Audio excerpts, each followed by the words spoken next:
Well, welcome back to Red Hot Talk once again. And yeah, as you can see from the title, we have a lot to say about MFT today, Rod.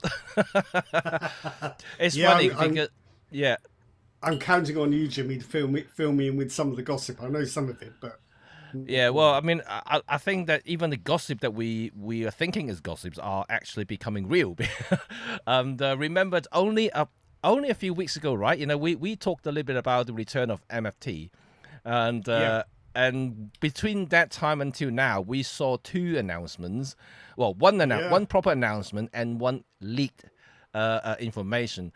Further emphasize what we are going to talk about today. And I think generally we really want to maybe discuss the advantage of this particular format for these company that we're going to talk about, and also why is there such a move towards perhaps a smaller format like MFT, for instance. But first of all, good afternoon, good morning, good evening, wherever you are, and welcome to Red Hot Talk once again. And here we talk about anything photography and gear, as you probably know. And for those who haven't checked out our TPS review, not review, but the video that we both Rod and I covered is online live now, so you can click on it and have a look at what we did over there at the show just last month. It was a great show, though. Actually, I really enjoyed it. What about you, Rod? no, I did, I do like photography shows and camera shows. Um, there's another one coming up near me in a couple of months in June. It's the Wales and West Was and West, photography yes, show. yeah, Not on the same scale, but I'll definitely go over to that as well. Just have a right. nose around. Right. Yeah, I attended last year. It's very busy, busy show as well. It's not actually Yeah, quiet. It's actually very, very busy. surprising. Yeah, yeah. Yeah. Well, hope that maybe I will have a chance to go again this year. I'm not entirely sure whether I will attend, and but if I do, I will see you there again. Yes, yeah. It's Yeah. not quite as glossy and glitzy as the photography show at the NEC, but it's all of the makers turn up with with some samples, um, just to show consumers really what they've got and how it works. It's much more of a kind of public event. So if Yeah. you're interested in a particular brand or a particular lens or camera, Yep. they'll Yep. have it there and they have a go, try it. Yeah. You don't get Sure. quite the same crowd, so it's easier to get your hands on stuff. Yeah. Yeah. And you got because it's like you said, because the area is quite small, and yeah, you're gonna actually spend more time with the brand and the gear. And Yeah, you can yeah, play around with it quite a bit as well, just like the photography show, just in a smaller scale. Um, Before yeah. I continue, though, I just want to tell you guys that I'm using a different camera setup today, and you may see a little bit of a focus hunting every now and then, because I haven't quite figured out the setup yet. So yeah, you can probably just see that now it's going in and out a little bit. It's also a brand new MFT camera, which I will be talking about later on. Maybe I can briefly mention what it is. This is the YoloLiv. It's a live stream camera with their brand new. Yes, you guys may have heard of it already from social media. They have announced and released a micro four third lens, which is this one that I'm using right now. This is the YoloLiv 18 millimeters 1.4 spherical, right? Unfortunately, though, this lens only works with the YoloLiv stream cam. It doesn't work Oh, with normal MFT camera, even though it has electronic contact.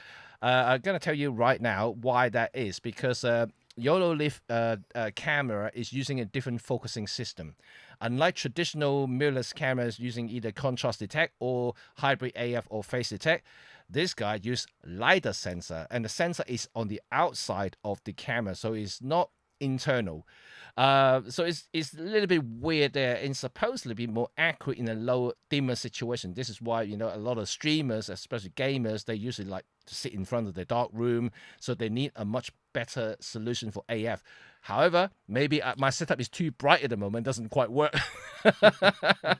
So I will try to figure out exactly what's going, because when I first got the camera, when I first tested it, it actually worked very well. So I'm not sure whether it's connection, because I'm using HDMI connection at the moment, and previously when I first tested it, it was using the USB-C connection, so maybe that makes a difference when it comes to focusing. I'm not entirely sure, but I'll try to refine it as soon as after this stream, and trying to figure out what's the best way to do this.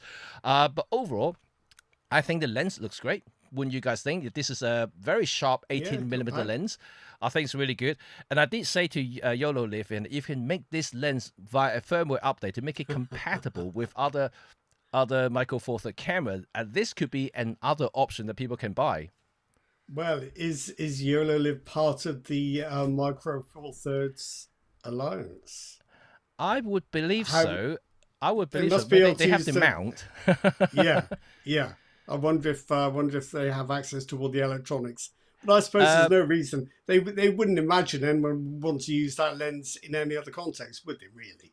No, because before this lens came out, this camera, this particular camera, it's called YoloCam, yeah, YoloCam S7, it's been around since last year. And when it first came Ah, out, the 18 millimeter lens wasn't available. So they actually specifically made the camera compatible with the Panasonic Leica 15 millimeters 1.7 and the other Lumix lens. So they make the Lumix lenses compatible with the camera, but not Olympus lenses. So they have a mean to do it. So I don't know. So they must have know the connections and all the protocols and everything yeah, that they yeah, need. yeah. So Interesting. I would really hope that they can make this 18 millimeters works so that I could try out on other cameras. I did try to put it on my OM3 and the OM1, even older Olympus cameras. The camera just wouldn't register it, so it just so blank. So there's not even image showing. So it just wasn't Mm, communicating no, properly with no, the camera. So that's really no. weird. Well, I guess the camera doesn't think there's a lens on it. So Yeah. so yeah. Oh, wonderful coloured walls. Thank you very much. Yes. Yes, which is why I'm trying to mimic Rod now. I'm trying to once I changed my environment, once I updated my studio here, I'm still in the middle of moving everything. I'll paint my wall colored. Yeah, I think you should. I think you should. I think you should go for maybe a fluorescent green. What do you think? We should have Yeah, I a think little yeah. poll. Yeah, fluorescent green or yellow, fluorescent yellow. Yellow. It might make you look Just not quite pink. ill. No, not pink. No, Just no. not pink. The only thing with the red walls is it does make me look like my face look like a tomato. But you, it's nice red colours, so it's fine. It's Yeah, fine. This is just put my theme in here: it's red, black, and white. you look like one of those gamers rooms. I haven't got a gamer chair though. The ones that come right up here. Maybe I Oh should. yeah, yeah. What a lovely Pentax red. Pentax red. Yes, yes. I think so. Yeah, yeah. Shame Yeah, about of all the course. other colours, but yeah. I know. Right, so let's go back to the Micro Four Third now. So now I've said it, I'm using a brand new setup. So if you do lose focus of me, just because of the camera, because my previous setup was this, and this has been using since the beginning of this live stream. This is the EM1X and the 17 1.2. So in terms of focal length, it's very equivalent. But I'm actually so far in terms of color reproductions and the sharpness coming off from the YoloCam is pretty impressive if the AF works properly. So I'm hoping to fix that at some point. So hopefully maybe even talk to YoloLiv to make sure that, I haven't done anything wrong in terms of setup. I would have thought just a plug and play solution. Maybe I've done something wrong in terms of settings and things like that. So I shall see. But anyway, let's go back to our topic today. MFT. What a turnaround in 2026, Rod. And Yeah, seems to be a couple of weeks back when you were talking about a resurgence of the MOT format with Chinese manufacturers. I seem to remember there was somebody in the chat who thought that wouldn't happen. I can't remember who, but of course you're quite right. You've been proved right. Yeah. yes, of course, I'm always right. Except just then. Except just then, yes. Yeah. But yeah, I mean, I think it's very interesting that there's a big shift in attentions to Micro Four Thirds as a platform, especially within the Chinese community. I think this down to a couple of reasons. First of all, Asian in general. I'm not talking about Chinese, but Japanese, Koreans. They like tiny things, and if you look back in the history, they like small, like mobile phones. They like small cameras, like the point and shoot camera. The thinner, the smallest, the better. They always like small things. I know in America, it's quite the opposite. They're like bigger, Yeah, chunkier yeah, items, and yeah. things that with a grip so you can hold on to it properly. But on the other hand, in Asia, people like it small, pocketable things, and there has always been something that they wish for, the consumer, at least the consumer wants it. So the MFT does present the most portable solution. I know there are smaller format before, like the 1 inch systems from Nikon and all the others, but they somehow died already. Maybe at some point they will come back, but at the moment the smallest, and I would say perhaps the most established format will be the MFT. So that's one Well, reason. Yep. I think with the manufacturers that look at if they're going to get on board with MFT, I mean, we're going to be talking about those, I guess, today. I I guess what we have to remember is that the cameras those manufacturers have been making so far, the Yeah. MFT sensor is huge. It's Yeah. huge because they're used to working with much smaller sensors. So for them, this is an upgrade, a very prestigious upward move in sensor quality and sensor size. So Yeah. Yeah. Yeah. while the mirrorless and DSLR market might be a bit snobbish about the MFT sensor, for these manufacturers, it's colossal. It's a big It sensor. Yeah, and a second reason I think is cost. Like we all Yeah, agree yeah, for that sure. Yeah. MFT cost, compared to even APS-C are significantly lower in Mm. terms of system costs. So and that's another thing that I think, especially in the Asian markets, Chinese in particular. I would say that the living standard is not as high as the Western counterparts. And in most cases, a lot of the city, just normal workers, you will be surprised. They in terms of affordabilities, is probably one of the priorities for them. And people there would rarely spend over 5,000 for a system, let alone in the Western world, we 5 grand is probably what you would pay for a camera body only. So MFT does present a much better propositions when it comes to value for consumers. So and that is why when I talked about Songdian, the Chinese company making budget MFT cameras, if they can bring the price so low to the point that mass a population will adapt to it and like it, you never know. Sky's the limit for the format because they will be selling in tons and on top of like millions and millions of units.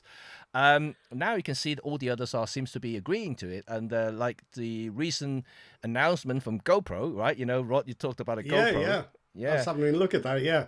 Although I think technically clearly, it's not really an MFT camera though, isn't it? well, it's curious, isn't it? They're using the MFT mount, but they're sticking to a quite a small sensor. So for anyone who's not seen the news, later in 2026, GoPro is going to be launching the Mission One Pro ILS, which ILS must be interchangeable lens system. So I think so, essentially, yes. it's like a GoPro with a 1 inch type sensor, which is about as big as GoPro has gone yet, but Yep. with an MFT mount. So you've got a mount much bigger than you need for the sensor. And it is quite an odd looking camera because the it's like a GoPro sized camera stuck to the back of an MFT mount. Sorry, GoPro. Um, so it's a bit of an odd idea, but then I didn't realize you told me a few minutes ago, Jimmy, it's Yeah. manual focus. Is that right? Well, there's no electronic contact, at least from the pictures that they No, show. no, that's what I thought. Um, Seeing the and so pictures, yeah. that would mean that there will be no autofocus compatibility there. And I'm not entirely sure whether GoPro is actually part of the alliance as yet. Maybe I need to check the list to see whether they're part of the alliance. Yeah. But they're certainly using the mount. But without electronic contact, they're not really infringing anything, really, because just like a lot of the makers making adapters, for instance, they don't need to really, conform to any sort of standards and things like that. Because when you have electrical components, that's a whole different story. You need to adhere to the Michael Four standards, the protocols when it comes to designs and everything. So without electronic contact, that means they don't have to conform to that. They just need to use the mount, and but that also means you can only use Michael Four Thirds lenses that are basically manual focus, because most of the modern Michael Four Thirds lenses from both OM System, Olympus, and Lumix are all drive-by-wire, so they are all Oh, electrical that's a good point. operated. Yeah. So that means you can't use any of those lenses, and that means it's all down to third-party lenses. So Laowa is going to maybe pick up a lot of sales because of that. Well, yeah, all those little hour manual lenses, they're going to do Yep. very well, Yeah. and they've got some So nice wide ones too. So yeah, that's interesting. Yeah, yeah, so sure. it's interesting to me that they don't include. But like you said, and I it's not I launching until can't the find. end of the year, so there may be some room there still. I'm not entirely sure. I've looked on the list of members, and GoPro's not there. Hmm. Maybe they're in the process of joining. I'm not entirely sure. Once they do, maybe they will release an AF version of it. I'm not entirely sure. It sounds odd to I me that don't know. they don't give you an AF version. So yeah, it's a bit weird. It is a bit weird. I mean, YoloLiv is on the list.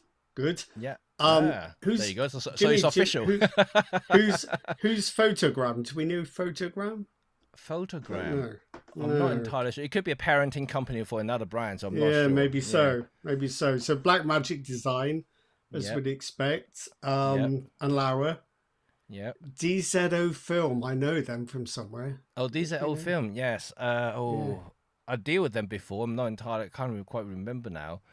No. Uh, but a lot of them It's actually makes accessories, and so they're not Yeah, necessarily that's making it. So lenses or cameras. yeah, yeah. So it's not always easy to figure out what their role is, but yeah, as far as I can see, there's no sign of GoPro yet. But I mean, all this can change, can't it? But It could change. Yeah. I did wonder. I didn't see any show reports showing the Mission One ILS to know whether what you see on the GoPro website is just like an early render or whether this is actually what it will be. Well, they already have a functioning prototype because at the Yeah, NAB show in yeah. the US. Because Laowa has sent me some pictures already that they have mounted lenses on on the Mission One, and so it is Oh, a right. functioning camera, and with a Micro Four Third mount. It's just that I mean, it's not reaching what I would call it the full potential of the system if you're just having No. a manual focus things, because I could actually see that if it's AF compatible, imagine the reach, because it's tiny sensor, that means you got heavier crop, so you can use one of these gigantic Micro Four Third long lenses and become like a super ultra tele. with no autofocus. Good luck with that. No, but imagine there's AF as well, so Yeah. that would be pretty cool, and just to do that. I think they were having a tiny GoPro stuck on the back of a giant lens. You might as well use a proper camera, don't you think? Oh, But right. Robert Mill said Photogram made Alice cameras. oh, right. Okay. Yeah, Well, thank you yeah, very much. Thank you for the yes, information. yes. Um, They are indeed Micro Four Third members. Yes. but looking at the GoPro with that 1 inch type sensor, it Yeah. did make me think. It's a shame they couldn't have had a little word with Nikon and said, "Dear Mr. Nikon, please can we use your old Nikon one mount, which was for that sensor size." Yeah. But Yeah. I guess it's too late. Too late. Yeah, but well, even if they agree to it, but they only got like 5 lenses. Yeah, and also we know from recent experience that Nikon is not always helpful towards third party lens makers. So perhaps you are quite that right. won't happen. But yeah, so GoPro has made a Micro Four Third mount camera. I wouldn't call it a Micro Four Third camera yet until they update it to be full AF compatibility. So I'm not No. entirely sure yet. However, GoPro's rival company Insta360 is about to announce a Micro Four Third camera. Right. And You obviously, need- this is still not official. It's a rumor, but leaked information is everywhere, including some images of the camera front and back and left and center. So everything is there already. I'm going to Google it. I'm going to Google it Yep. So because it I is hadn't there. heard of this till you told me. So that is going to be interesting. It does look like it's a ordinary mirrorless camera with full AF compatibility. The form factor suggests to me that it's slightly on, probably around the same size as the Alex 100 size, but of course this time is with an interchangeable mount. So that is going to be exciting, at least to many, simply because that both Lumix and OM System are not giving us any tiny cameras anytime soon. So the Insta360 seems to be tapping onto this forgotten market. Well, I can see some leaked images. I've no idea whether they're real or not. But it looks about, it reminds me of those little Samsung NX APS-C Yeah, cameras in its style. But I just wonder what Insta360 would do with the tech, because it's a company that likes to do new things, isn't it? So I'm it sure it is. won't Well, just make a camera. they're certainly not shy from exploring options, Mm, and they're not shy from competing with others. Like their 360 drone is completely tapping to DJI's the main stronghold, which is drone making, and yeah, even with the 360 tech, and they are gunning towards GoPro for the action camera, so they are not really shy from competing. no, And now I think what they are seeing now is that it seems that compact cameras and travel size cameras are becoming more popular in general sense, and they see an upward trend of people getting smaller camera either as a second camera or even first camera. There's a market there to be had, and like I said earlier, because both OM System and Lumix are not giving us any tiny cameras, they just probably think that, okay, if no one makes them, why don't we just make them? And if they because they have access. They may not need to make lenses because all they need is just a body that's compatible with all the existing lenses. That means they got instant access to literally hundreds of lenses out there, including manual focus and cine lenses. There are absolute ton of micro four third lenses out there, mm, and this is probably the very good thing for them. The R&D is the camera tech, and if once they sorted that out, they already have experience making camera, just action camera, by just upscaling it or size it up a little bit, put a micro four third sensor in it, and there you go. You've I got a just tech there. want, I just wonder what kind of performance or features they can get out of a sensor which is not that new. Mm. I don't suppose it would be the OM stacked No, sensor, no, no. and I From imagine what it's I going to heard, be an older 20 yeah, from what megapixel I one. heard, they leaked information that it's going to be a traditional 20 megapixel live mode sensor, Mm, and which is very similar to the early Olympus cameras, maybe even the EM1 Mark II, I would say. I don't think they would go to contrast detect. They would probably go straight into hybrid AF. So you are very much looking at, EM1 Mark II category. mm, Get that kind of sensor. Maybe I wouldn't even go as far as the G9 Mark II or GX7 sensors. Those are 26 megapixels, so they already yeah, saying it's 20 megapixels. So definitely going to be something yeah. more on the Olympus side of it, or similar sort of sensors they're going to use. So that is going to be interesting as well for me. And if that's proven to be successful, and God knows, they might introduce more and more down the line. And if Insta360, between them and also DJI, they are probably the one that's likely to go head to head at the moment. If DJI sees Insta360 making success out of Micro Four Third cameras, you really don't know what my DJI might do, because they already use some of the Micro Four Third lenses for the drones. So they already know the tech, they already know how to use AF, they already knows a lot of things in Micro Four Third. Mm. So It wouldn't stop them from making one. you think we'll get a DJI one? You never know. You really don't know, right? No, no, no, no. And they wouldn't use Hasselblad's branding. They're gonna use DJI branding Yeah, I would think because so. because they want to appeal to the mass market, slightly more low end. Yeah, so I think this space is gonna be very very hot very soon. I think DJI needs a new brand. I think if they do make a camera, it could be a mini blad. What do you think? Mini Blat. Mini blad. A mini Blat. Yeah, that would be Yeah, cool. I've no idea, no idea. But I don't know. I'd be interested to see how these rumors about the Insta360 develop, because I would have thought the potential of the sensor, given its age, is probably a bit limited. I mean, I see some speculation about 8K video. Well, that can't happen with a 20 megapixel sensor. No, you need You, 30 you, minimum.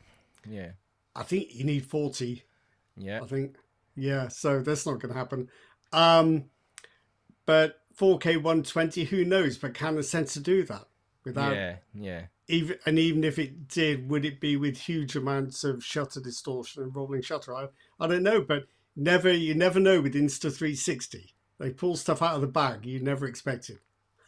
So we'll see. Yeah. We'll see. Yeah, I we'll don't. see. I don't see how they can do the flow state stabilization either, because that depends on having a huge image field to crop Yeah, into. So I don't know. yeah. I don't know.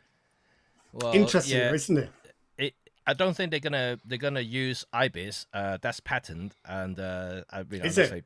they, yeah, unless they pay for it, and so that would mean, and they're gonna have use flow states. If they use flow states, like you said, there will be a crop. So, but then again, this is not unheard of. So there are a lot of companies Well, use digital stabilization. well, if GoPro can use a huge crop with its small sensor, then I'm sure Insta360 could contemplate cropping an MFT sensor. But Yeah. I don't know. I don't think digital stabilization works so well for stills. Never No, seen oh, it work no, no, well for no, no. stills. No. Of course, and but then again, for stills, and unless you're using long lenses, which these type of cameras are not designed for because of the form factor, and it's less of a problem if you're only using ultra wide angle lens, maybe even a couple of standard lenses. Mm, Without stabilization is not the end of the day for stills, and for mm. video on the other hand, of course, you do want a stable footage, and that's a different story altogether. Yeah. And that's why, I'm, like the just going back to the Fujifilm XM5, for instance, this guy doesn't have IBIS, and I'm still quite happy using for stills. It's only because I don't usually mount anything big on that thing, on this camera, so it's totally fine.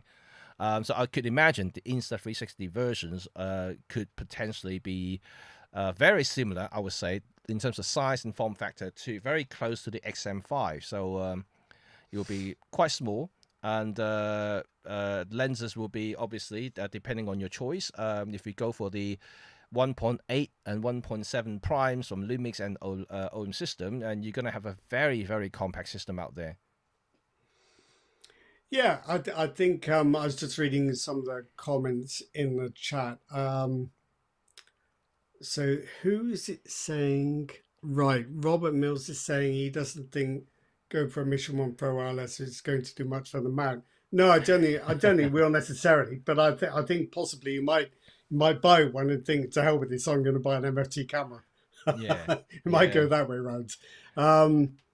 It's interesting. The whole GoPro wireless thing is very odd, very odd. We'll just have I to wait to see how it pans out. It could be that they're going to be able to engineer some massive digital stabilization because yeah, it's such a small sensor. I don't know. I don't know. No, yeah. I that mean, wouldn't work. But it had to be a bigger sensor, wouldn't it? Don't know. Don't know. It's yes, it very has a odd. bit bigger sensor the other way around. Yeah, yeah, the other way around. So it made it Yeah. worse. But I mean, I think what GoPro, the Mission One ILS, Yeah. is that I think it's not actually a camera for normal people. I think it's a very niche camera for very specific Yes. Yeah. use. And Yeah. just like the GoPro originally intended, is for a very specific kind of shot that you want to use, whether it's going to be But mounting on the rig or something like that. So I don't think it's I an think like prop. I don't even think you can cast it as an action camera because it's got to mount to it. When you drop it, it's going to break. Well, the thing is as well that it might be a light camera to put on a rig, but the lenses aren't light. It's it doesn't, it's not going to work, and It's going to be front heavy. there's no like cross compatibility between regular GoPros and this one. Yeah, It's not yeah. as if you can like swap filters or accessories. You can probably swap batteries, but I Mm, can't see what the idea is unless it's simply to make the GoPro brand right. offer more powerful shooting solutions than it did before. But honestly, I Yeah. think if you're going to use mirrorless lenses, you might as well use a mirrorless body. But Well, then it can do some quite flashy video stuff, can't it? It's quite high resolution, high Well, frame rate video. So like I said, it's a very niche camera, and what GoPro cameras can do, I mean, I'm talking about as a camera can do, is some ordinary cameras can't do. The like high frame rate, for instance, because such a small yeah, sensors, yeah, and you can potentially very high no, it's frame quite rates, true. and so these, like I said, this should be very, very specific shots that you want to get with that camera. And in fact, for those who are into like videos and video making, you Google NAB, you know, the show that are happening in the States, and Lauer. They posted a few pictures already. There's one rigged up Mission 1 ILS camera with a Micro Four Third lens on it, with basically a cage and a monitor attached to it, even though it's got tiny cameras. This is why I don't quite understand. I mean, you've got the high frame rates, but if you're going to rig it up, where's the advantage of the small camera? Just to access that high frame rate. I don't know. Yeah, I guess no. I think perhaps you're right. I think you're right. Yeah. But we'll see how it all pans out. I mean, Robert also mentioned the Blackmagic Pocket Cinema 4K. I always felt that always got a raw deal because nobody took it. I'm sure people who made cinematic videos and movies took it seriously, but the whole obsession with vlogging and running gun filming. Yeah. The Pocket Cinema 4K was never going to be good at that. So it tended to get trashed in every review, which wasn't fair because it's a very good camera. Yeah. Huge, but very good. Huge indeed. Did you ever use one, Jimmy? I think, wasn't it? It's the camera with perhaps the worst battery life of any camera available. Well, the GoPro. It's not good. No, not the GoPro, the Pocket Cinema 4K. It's, did you ever use it? The battery is horrible. You really want continuous power, or use one of those V batteries and power it that way, and the internal battery doesn't last at all, especially when you shoot 4K, and it just dies very quickly. But it made me think of that because if the new GoPro doesn't really have autofocus, and it's for filmmaking setups where you're just focusing on the subject and everything happens where you focus the camera. It reminds you that cameras like the Pocket Cinema 4K did get a raw deal, no pun intended, because because they were very good at that type of filming. Anyway, for sure. Yeah. So but they were bigger. That will be interesting space to look at exactly what GoPro is going to do when the proper camera is going to release. And as you mentioned already, Rod just checked that GoPro is not in the Micro Four Third Alliance list, so they're not technically making Micro Four Third cameras. It only has a mount and just allowing Micro Four Third lenses to be adapted to the camera. So it's a weird camera. Let's put it that way. I wonder if the MFT license is open as far as the physical connection is concerned. I'm sure we'll find out in due course how it's all being done. Yeah, of course. And but I rarely see any Micro Four Third companies, well, namely just Lumix and Olympus /OM, has sued anyone making Micro Four Third adapters, and and there are absolute tons of them. So I haven't seen any sort of legal actions against them. If you're only making a mount, technically you're not really infringing anything. There's no copyrights or anything like that for electronic stuff. You can probably patent the dimensions. You could, but they could make it like 1 millimeter here and there different. As long as you mount the lens on it, it's fine. Do you know the MFT mount is also symmetrical? When I mean, like the lugs are all the same size and the same distance apart. Because I discovered this really weird thing on my Canon gear that you can only put the lenses on in one orientation. No, they're all different. They're all the same. They're all different. They're all different. Yes. Yeah. They're all different. Yeah. Also. So the top is the shortest, and the one to the left is the longest. Right. So they are all different. I think sizes. they all do that. They all do that. So you can't put them on with the contacts in the wrong place. No, that's right. Yes.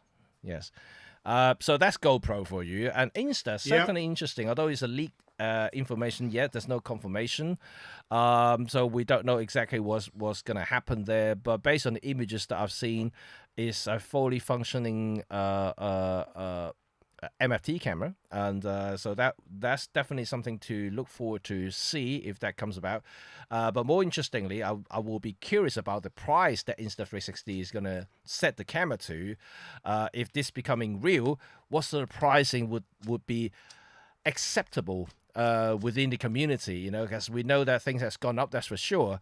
The cheapest brand new camera that you can get for a Micro Four Third at the moment, I'm not talking about the old stock that was still lying around at the moment, like the EM10 Mark IV or some of the reskin version of the cameras, like the Lumix cameras, and but if you're looking at like OM5 Mark II, OM3, the G9 Mark II, these are expensive cameras. They're not cheap. So what would be the Insta360 Micro Four Thirds camera price would be? You know, are they going to break below 1,000? Going to be like 800, 700 in that kind of mark? Got to be way down in that kind of bracket. But the leaked images, I mean, I don't think we can take those terribly seriously, but they show the camera with the old retracting 14 to 42 lens. I mean, I didn't know they were still being made, but No. I'm sure if they are still being made, they'd be pretty cheap. Yes, yes. And okay, this side Touriskin's got a pricing suggestions here. Under 1,200 would be good. It's got to be less than that. I'm convinced of it. But I just think that, you know, I mean, just comment said used price seems high now. Anything is high at the moment, new or used. Unfortunately, that's my view anyway. But Chinese can make their thing fairly cheap, as we witness from their lens makings. They can produce lenses are equivalent spec for literally half the price of the branded stuff. If there's anything to go by, you could expect a camera of a Micro Four Thirds camera could be around about in the 500, 600 mark. You know, that would be my estimate. That will be the international release. Domestically within China, maybe even lower. You probably talk about $400 to $500. And like I said before, the budget Chinese camera maker Sony, and they would produce a budget version of the MFT. And I did say that, you know, if they produce one, they may bring the price all the way down to $200 to $300, and that will be really, really cheap for a fully functioning MFT. So it would be. My only worry about that is I've seen what happens when Kodak goes cheap. Yeah. So it's not. I'm not talking about the manufacturer and the optics or anything like that, but cheap electronics are just old and slow. So let's see what happens. Because if you make it really cheap, you're going to have to use really old tech, I think.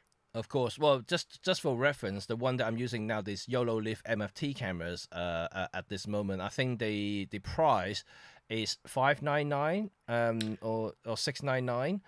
Something like this, and but this is what they call the professional streaming camera. Yes. And it does use LiDAR sensor instead of using traditional hybrid AF system. It has no screen, and it's a pure plug-and-play camera, as opposed to use your computer to record, to view, to monitor, to control. There is absolutely no buttons on the camera, so you have to rely on an interface on the computer to control it. You can't take it outside unless you take your laptop with you. Yeah, pretty much. You can rig it all up with a computer. So, just out of interest, what is YoloLiv's pitch with this? Why is this live streaming camera so much better? Why would you use this and not a mirrorless camera? I mean, it's cheaper. Well, there's a couple of reasons. Not a couple of. That's more than a couple of reasons. Which you will see my review on this camera after I fully tested it. And so, in a lot of streamers, especially the high-end streamers, they do use proper mirrorless cameras as their streaming camera. So they do use proper setup. And what they often found is that a lot of the time the AF is not very reliable, and they're not really using full frame stuff. Most of the time they use APS-C or Micro Four Thirds as streaming cameras. And so there's also power issues. Many of them don't have PD. And then even if they do, and it's not easy when they only have one port. So you just PD it, or you want to use it as a streaming data connection.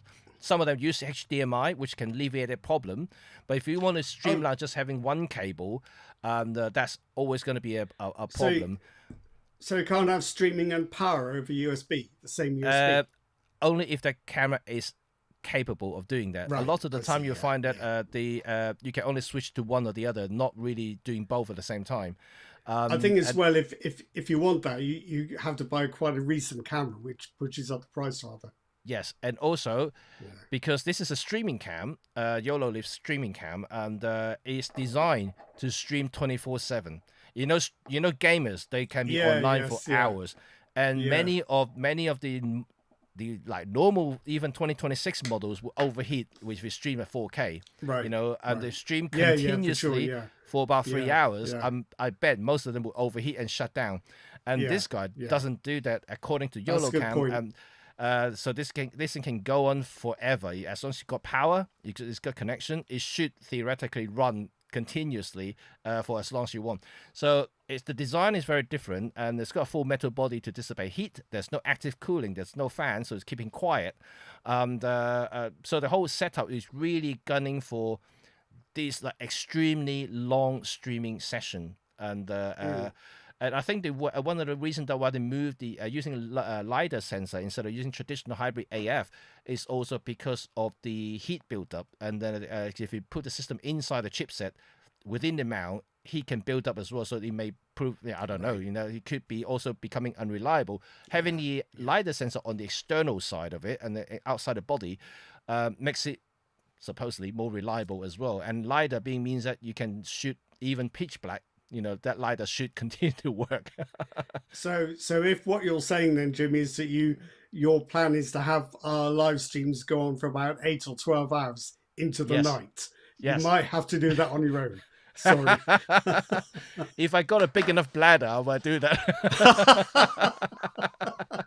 That's too much information. But this is YoloLiv's pitch. And, okay. But I'm more excited about the prospect of it, because now they are producing their own lenses to use with the system, like the one that I'm using right now. This is the 18mm 1.4, like I said earlier. And I already said it to them. Why don't you make it compatible with just normal Micro Four Thirds cameras? And you know that means that you can actually sell your lens to more people. And You could, but I think you're kind of confusing what your brand is about, aren't you? I'm pretty sure YoloLiv wants to be known for streaming and doesn't want to dilute that by getting messed up with other markets. You're right. You know, that's right. But I think that they are missing a cash opportunity there, you know, and, you know, the lens itself is, as you can see, pretty sharp when it is in focus, and and it's very lightweight. It's plastic, but that means that it could potentially be quite cheap if you buy the lens itself, and you get a pretty fast 18mm lens on a Micro Four Thirds system. And this could be a value option for most people, and it's interesting. It's interesting for sure. Okay. This side to a screen. Yes, 24 hours Red 35 stream. Yeah. Oh no. That's bad thinking about, does it really? Just imagine. Rod's just started it now. We're gonna have a 24 hours marathon now. I can fully test this camera for 24 hours to see if it overheats or not. Yeah, see, that's the funny thing. I put my hands close to the sensor. Yeah, you see, it's not actually in front of the lens. That's where the sensor is, on the side of the camera. It focuses on my hands now. If I move it away, it's focused. I think it's the sensor. The sensor needs to point at me to be able to get me in focus. So I think that's what it is. Yes. Can you move the LiDAR sensor independently of the camera? No, it's built into the camera body. So maybe I can reorientated the camera maybe on the other side, so the sensor is kind of seeing me properly. Or just don't move. Just don't move. Don't wave your hands about. Don't make any gestures. You can't I like to do product showcase. you can't show us all your old camera gear anymore because it'll confuse it. Yeah. So when obviously that's the probably design limitations of the camera. If you use the external focusing system, that tends to happen, right? You know, it's got a parallax difference. You know, it's not through the lens, so it's not going to be center. So that's the downside of it, I guess. Talking of LiDAR, just a slight digression. I see in the UK that the Lumix S5, the original one, is now silly money. You can get it with the 18-40 zoom, and I think I last saw it at 699 from Panasonic. It's just insane. But you don't get the LiDAR sensor with that camera, but it is LiDAR compatible, which is a bit. It's kind of an admission, isn't it, that the focusing wasn't that great. Yeah. Perhaps. Well, funny thing is, I mean, like a table here for autofocus doesn't seem that good. Yeah. Well, the funny thing is, like I said already, this is the very first time using as a stream cam. I did test it last week, just by hooking up my camera, hooking up this camera to the computer, and it actually worked very, very well. It didn't do this hunting that we're experiencing right now, and I suspect it's the positioning of the camera and the sensor at the moment, and also down to the fact that I did a different setup today because I'm using HDMI. And using a HDMI converter to the computer, because that's how I used to do with the EM1X. Right. So I'm just trying to keep the connections the same, just using HDMI. But what YoloLiv has suggested me to do is using the USB-C cable to do that, because USB-C will give me greater control of the camera, and I can even have a little control panel on screen to control various parameters of the camera, including ISO, changing the aperture and everything like that. At the moment, I can't do any changes, anything, so everything is shot wide open at the moment. And so if I'm connecting using USB-C, I got much greater control, and also I think there is something that to do with the computation as well, so there may be a little bit difference there too. So what's stopping you using USB at the moment? The funny thing is, the cable that come with it, and it will be kind of like a laugh really for most people. This is the cable they supply me. So the camera body has a USB-C connection, so the one end is USB-C, which is fine. But the other end is USB-C, USB-A. Oh, it's A. Yeah, yeah. Well, it's blue. It's marked blue, so it's a 3.2 spec. So it's actually a high-speed connection. So it's fast enough to do 4K streaming. But I don't know why they didn't do USB-C. Look at this. Do you think it's just for universal compatibility with people's different computer systems? Because there are probably people people out there using computers which don't have USB-C ports. Yeah, unlikely, but you never know. Yeah, I'm not entirely sure. Or they're just being cheap. Well, I really have no idea why they wouldn't. Maybe I mean, at least give me a converter so I can use it on USB-C. That would be a lot easier, right? Yeah. And I saw. Yeah, sorry. Go on. If your MacBook is like mine, you don't have USB-A. No, it's not there anymore. So no, you're a bit stuck. I'm stuck. Yeah, I'm pretty stuck. And who's Seraphine saying that I can't find an 18 1.4 for sale.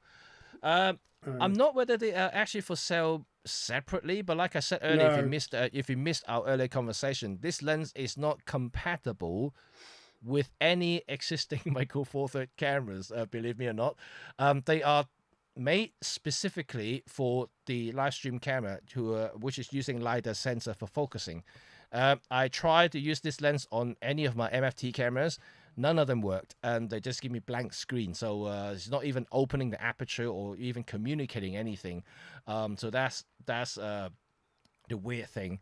Like I said to Rod earlier, that I did say to YoloLiv, and make it compatible with a normal MFT camera. You sell tons of them, and then so we'll see. And at the moment we more focus on the S7 system, which is what this camera is called, S7, and or not focused at all. Jimmy, because you're a bit blurred. I'm a bit blurred. I need to do product showcase again. There's a product showcase. Yeah, just reset it. Again. There you go. Yeah, there you go. Yeah, fixed. There we go. I know. John Young already said to change it back to the original camera. Yeah. But it is a bit bizarre using an EM1X for live streaming. It's overkill. It is an overkill camera, but I like it for the fact that it has 2 batteries, so it can run for at least 3 hours. That's what I know. Does it have power delivery? It does have power delivery, but the funny thing is, if I put it into PD, it doesn't stream. So it's weird. Yeah. So that is why YoloLiv is trying to do this, and so to give you power to use it longer than any camera would allow you to do. Yeah. Perhaps if you had the USB connection, you could lock down the exposure as well, because it'd be a bit distracting for that to keep changing. It seems trying to figure out what what exposure is supposed to be using and things like that. It's trying to be too clever. You know what? There may even be a firmware update that I haven't updated yet, so I have to see. Yeah. Because according to them, the S7 is already very well received in the gaming community who are using Lumix 1517 lenses. So so that means it is working well for these people, and so Right. I'm just trying to figure out whether is something wrong that I've done. There's something that I've done wrong or something for the setup. Yeah. Yeah. Yeah. I'm sure you'll So get to the bottom of it. So you're going to we keep using this forever, or is it a loaner that's going back? well, no, they said I could keep it. So if Oh, if it right. if it works, why can't I use it? I but to use it for streaming, so that would be quite handy. At least I could take Yeah. my EM1X back for photos. I did mean to try using my Pocket 3 for this, Yeah. Oh yeah. Yeah. Yeah. but I ran out of time today and I thought it's going to take too long to set up. Yeah. But I did do my first proper shoot with that a couple of days ago, and I'm very very impressed with the quality. I'm annoyed that DJI decided to launch the Pocket 4 just after I bought one. Damn it! Well, But you're not does really. it's not a massive upgrade, No, really, is no, it? it No. isn't. It isn't. There is some processing has done to the images, so you got slightly better highlight retention on a bright Right. situation. Okay. And you can shoot 4K 240, I think, and so Amazing. higher frame rate. Yeah. But apart from that, unless you use those features, you're not going to notice much difference there. But of course, there's also rumor the Pocket 4 Pro is supposed to come, and Oh. so that will be the one that I'm more keen to look into. That's got dual lenses, so got one tele lens and one wide lens. Oh. So Uh-huh. that will be probably the one that I would wait for, and if you're considering getting a Pocket 3 or 4, so I yeah, I know this is briefly off topic, but the thing I was filming was doing a portrait shoot with film, and going into a dark room and filming yeah, under a red darkroom safe light, and the camera could see better than I could. It's amazing. It's yeah, amazing yeah, what small sensors can do with modern processing and modern tech. yeah, of course. I'm sorry, I'm just looking at Yeah. uh, replying an email, replying this here. What was Jimmy using? YoloLiv S7 live stream camera, if you're curious, and you can Google it. Apparently, it's very popular amongst gamers. So I'm not a gamer. They Maybe that's why the camera's rejecting me. they're probably using USB and a proper on screen controller or whatever. Yeah. I imagine that's the problem. Yes. Yes. But yeah, EM1X. Yeah, I love my EM1X. EM1X Yeah. yeah, it's great. It's a really great. Such an underrated camera. The EM1X. Still today. Petapixel released a video, was it last week, 2 weeks ago, claiming the EM1X was one of the worst camera ever. Like I saw that. Yeah, I saw that. and I Yeah. can't believe they actually said it. I mean, I actually personally think the EM1 is actually one of the greatest micro four third camera ever It, existed. it's the thing about reviews, though, isn't it? They are personal opinion. I mean, the reviewers will churn out a lot of technical information Yeah. alongside opinions, and Yeah. it's easy to get those two things confused. But there's a difference between facts and opinion. Ah.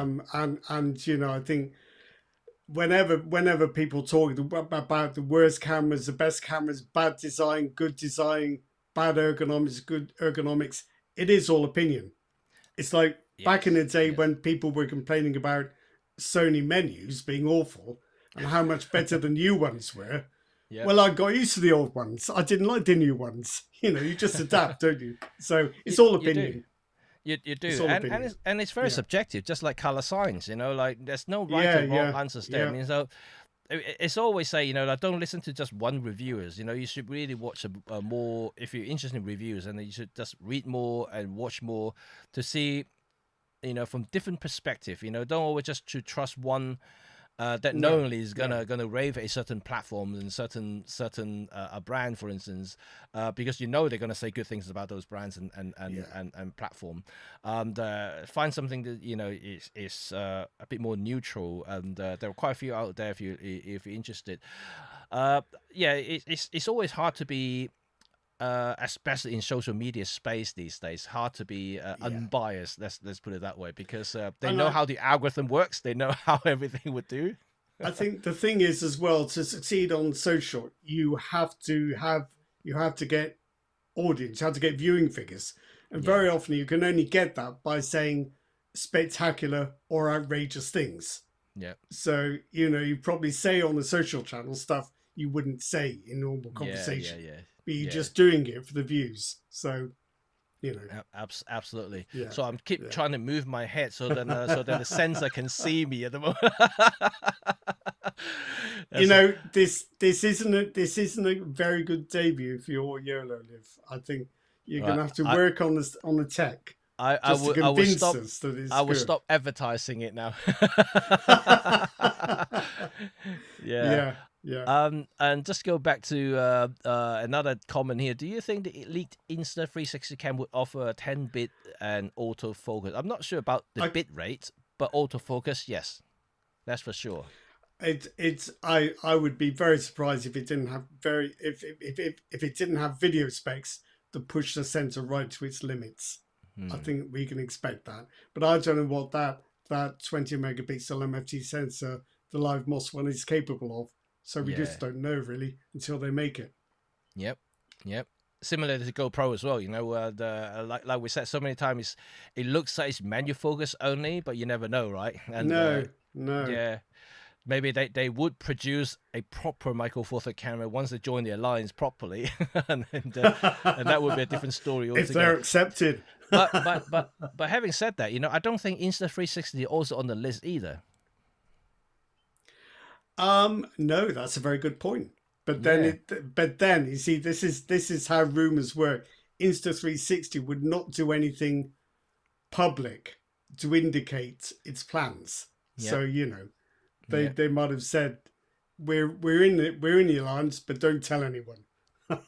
Yeah, Who that could knows? possibly be the Who case knows? until the product is ready, and then Yeah, they would say that, yeah, we are finally the Micro Four Third member, and then the leak will become say, oh yeah, so they are real, is real, so MFT cameras coming from Insta360. we'll see. We'll see. Yeah, we shall. It's interesting as well how we're drilling down into ergonomics here, because Cine Nightshot remarking upon the shutter action of different cameras. Yeah, there you And go. yeah, I think that's actually quite interesting, Yeah, because what really brought it home to me, I bought this a Canon EOS 50D, which is a very good camera. It's very primitive sensor, of course, but there is one thing about it: the shutter button. yeah, It's one of these kind of diaphragm types.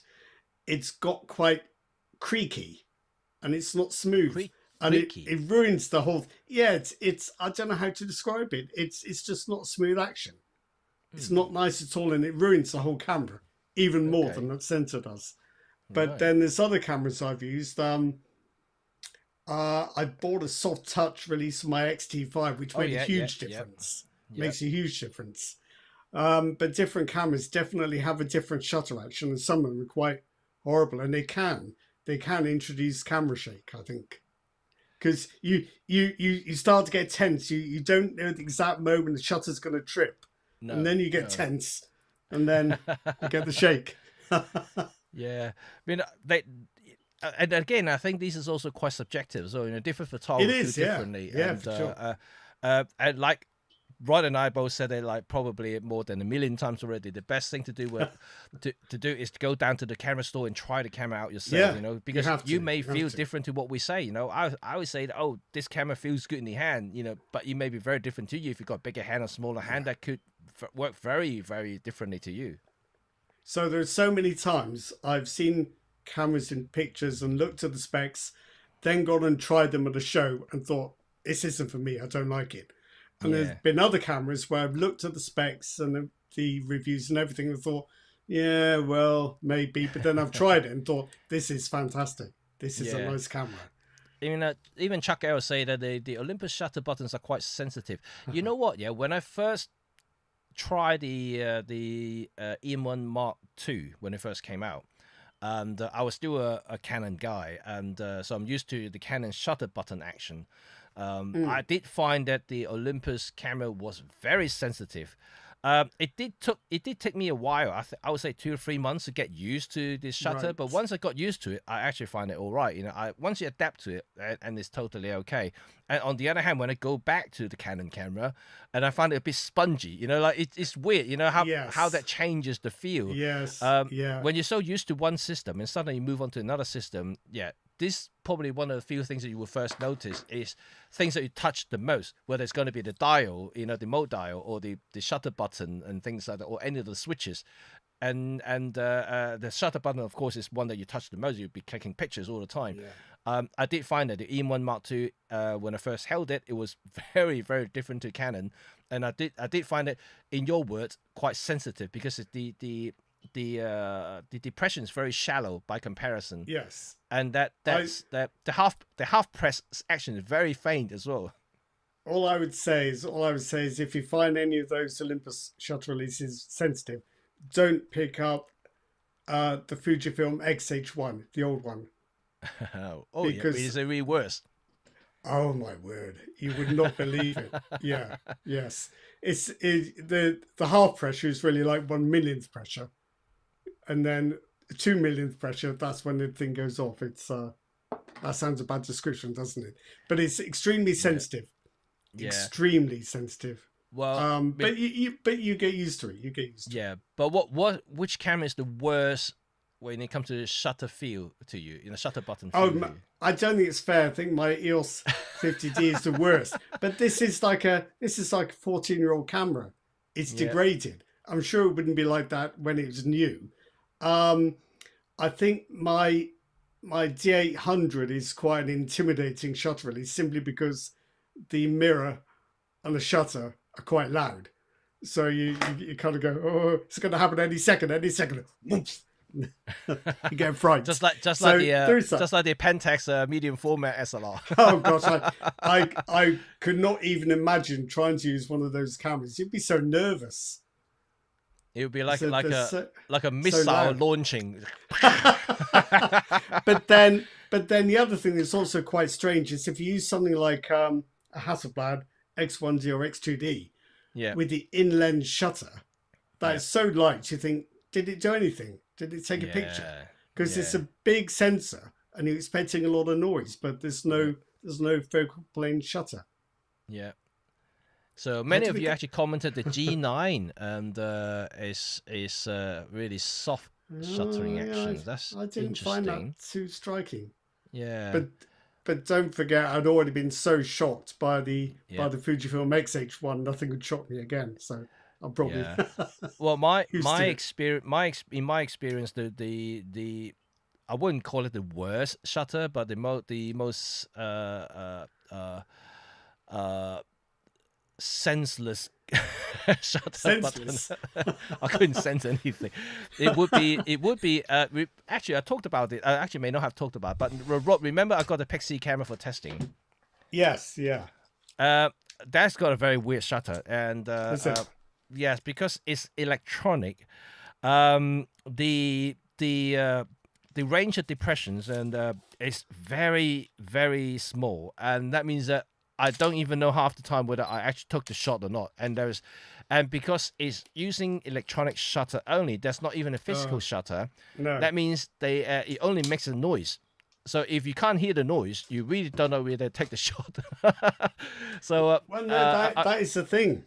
Yeah, that is the thing with any camera that has an electronic shutter. You need some kind of shutter sound just to tell you you've done something. Yeah. And that, I mean, I would give it to Fuji. Fuji's electronic shutter, at least the noise that it makes through the speaker was so loud that I actually knows that I have taken a shot. So that's not too bad. But the Pixie camera, I really couldn't hear anything on the street. And it's so faint that any sort of street environments, any kind of normal noise environments, you won't be able to hear the shutter, or at least the shutter sound that it creates. And it means that I really don't know. I just have to click it a few times to make sure that I've taken a shot. Hope for the best. Well, I've just tried my Sony A7, and I'm normally quite horrible about Sony's, but I think the shutter action is really quite nice, very nicely weighted. Yeah. But my favorite one is my Pentax Spotmatic. Yep. Because I like the sound of it. It's just all levers and springs. Yeah. So you get a feel for when the shutter's weighting up. This is not too bad too. You know when it's going to trip. The Lomo is quite good, even because it's got quite distinct half press. So even though it's a very tiny button here, but you can actually quite easily use this. My Canon 50D, I don't think I've been able to explain very well what's wrong with the action, but when you squeeze the shutter button, it's got a kind of dry, sticky sound. You probably can't hear it. No, you probably can't hear that. I can hear but some it's squeaking. not smooth. Yeah, it's kind of squeaky dryness to it, and I think that's just the camera's age. But that is quite off-putting. Don't like that. WD-40 will solve the problem. Well, I'm just a bit worried about squirting anything like that inside the camera. It might do, but what if it didn't? But then this camera is only £100, so I'm not going to lose too much, am I? What if I held it upside down and just little squirt around the edge and wait for it to? Yeah. Oh, I don't know. I'm a bit worried. It's interesting. On Anthony's comment, I'm just looking at that, and none of these camera companies engineer cameras around photographers operating camera in cold weather when wearing gloves or no, they mitts. don't. They don't. No. It's like touch screens aren't they wonderful except when you're out in the cold wearing gloves. Yeah, exactly.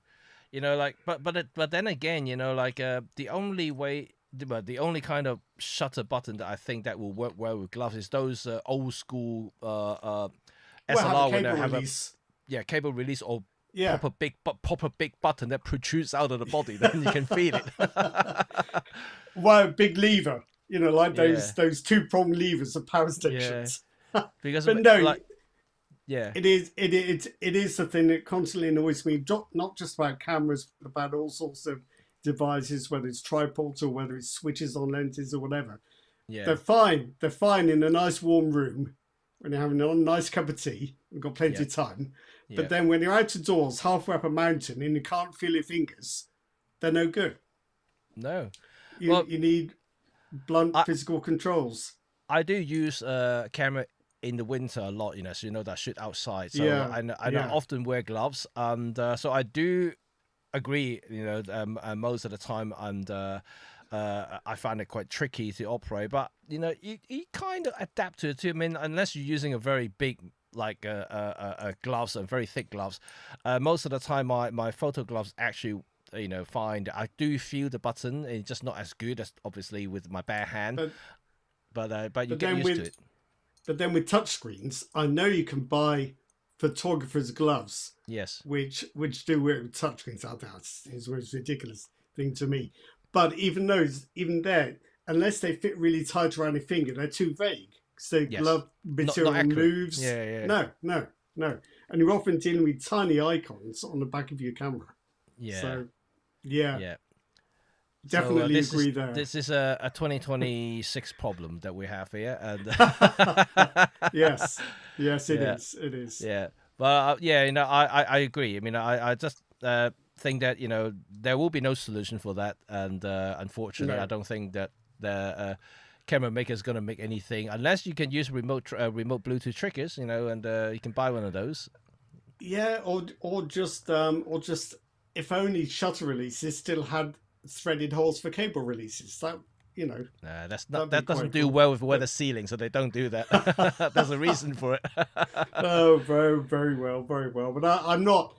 I do have a Bluetooth remote, but I don't use anything complicated with its own screen.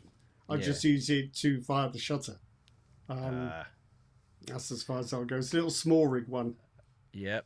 But overall, I mean, I don't know, and anyone just joining us or heard our earlier discussions, I think overall the MFT space is certainly looking very interesting now. In 2026, I'm not sure whether Lumix and OM will do anything imminently, and as far as I know, that there's no solid plan as yet, because they are still trying to catch up with a lot of things that they haven't done before, especially from OM. I think that they finally kind of got over the restructuring, but the rebranding thing is finally ending this year. So after this year, they will no longer be able to use or sell any Olympus products.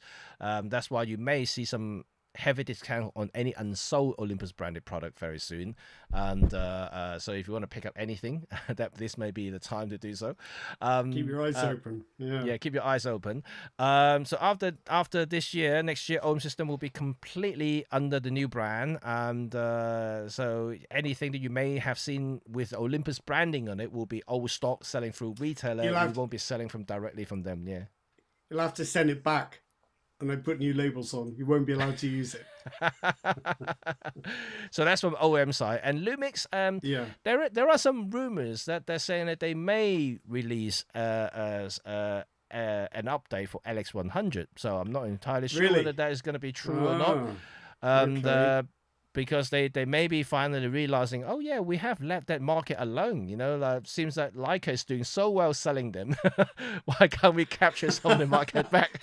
We ought to be selling our own camera, not Leica. Yeah, so I don't know. You know, sometime, you know, the forgive me saying that if anyone from Japan is listening, that they are a little bit more on the conservative side. You know, they're not necessarily trying to take the risk to do anything business wise. So they're always a little bit slow to react. And however, having said that, Fujifilm seems to be the opposite. The culture is very experimental, as you can tell now, and they seem not to be afraid of carrying on with the trend or setting new trends by exploring new ideas. The X half is a brilliant idea that many photographers hates, but apparently is selling like hotcakes. Yeah. A lot of consumer like that camera, especially at Yeah. current price point, $499 in the UK. I'm not sure about the US. It's really good deal for what it is, considering that now you can buy a point and shoot camera from Canon and Lumix for £800. So $499 seems to be a good deal. It is pretty good when you consider that most of the point and shoot cameras on the market are really old designs relaunched at a higher price than they were before, which isn't great. At least the X half is a new camera. Yeah. And actually, Linda had a comment here about the new lens I was talking about. Super hype about the new MFT lens, but can't use the MFT cameras.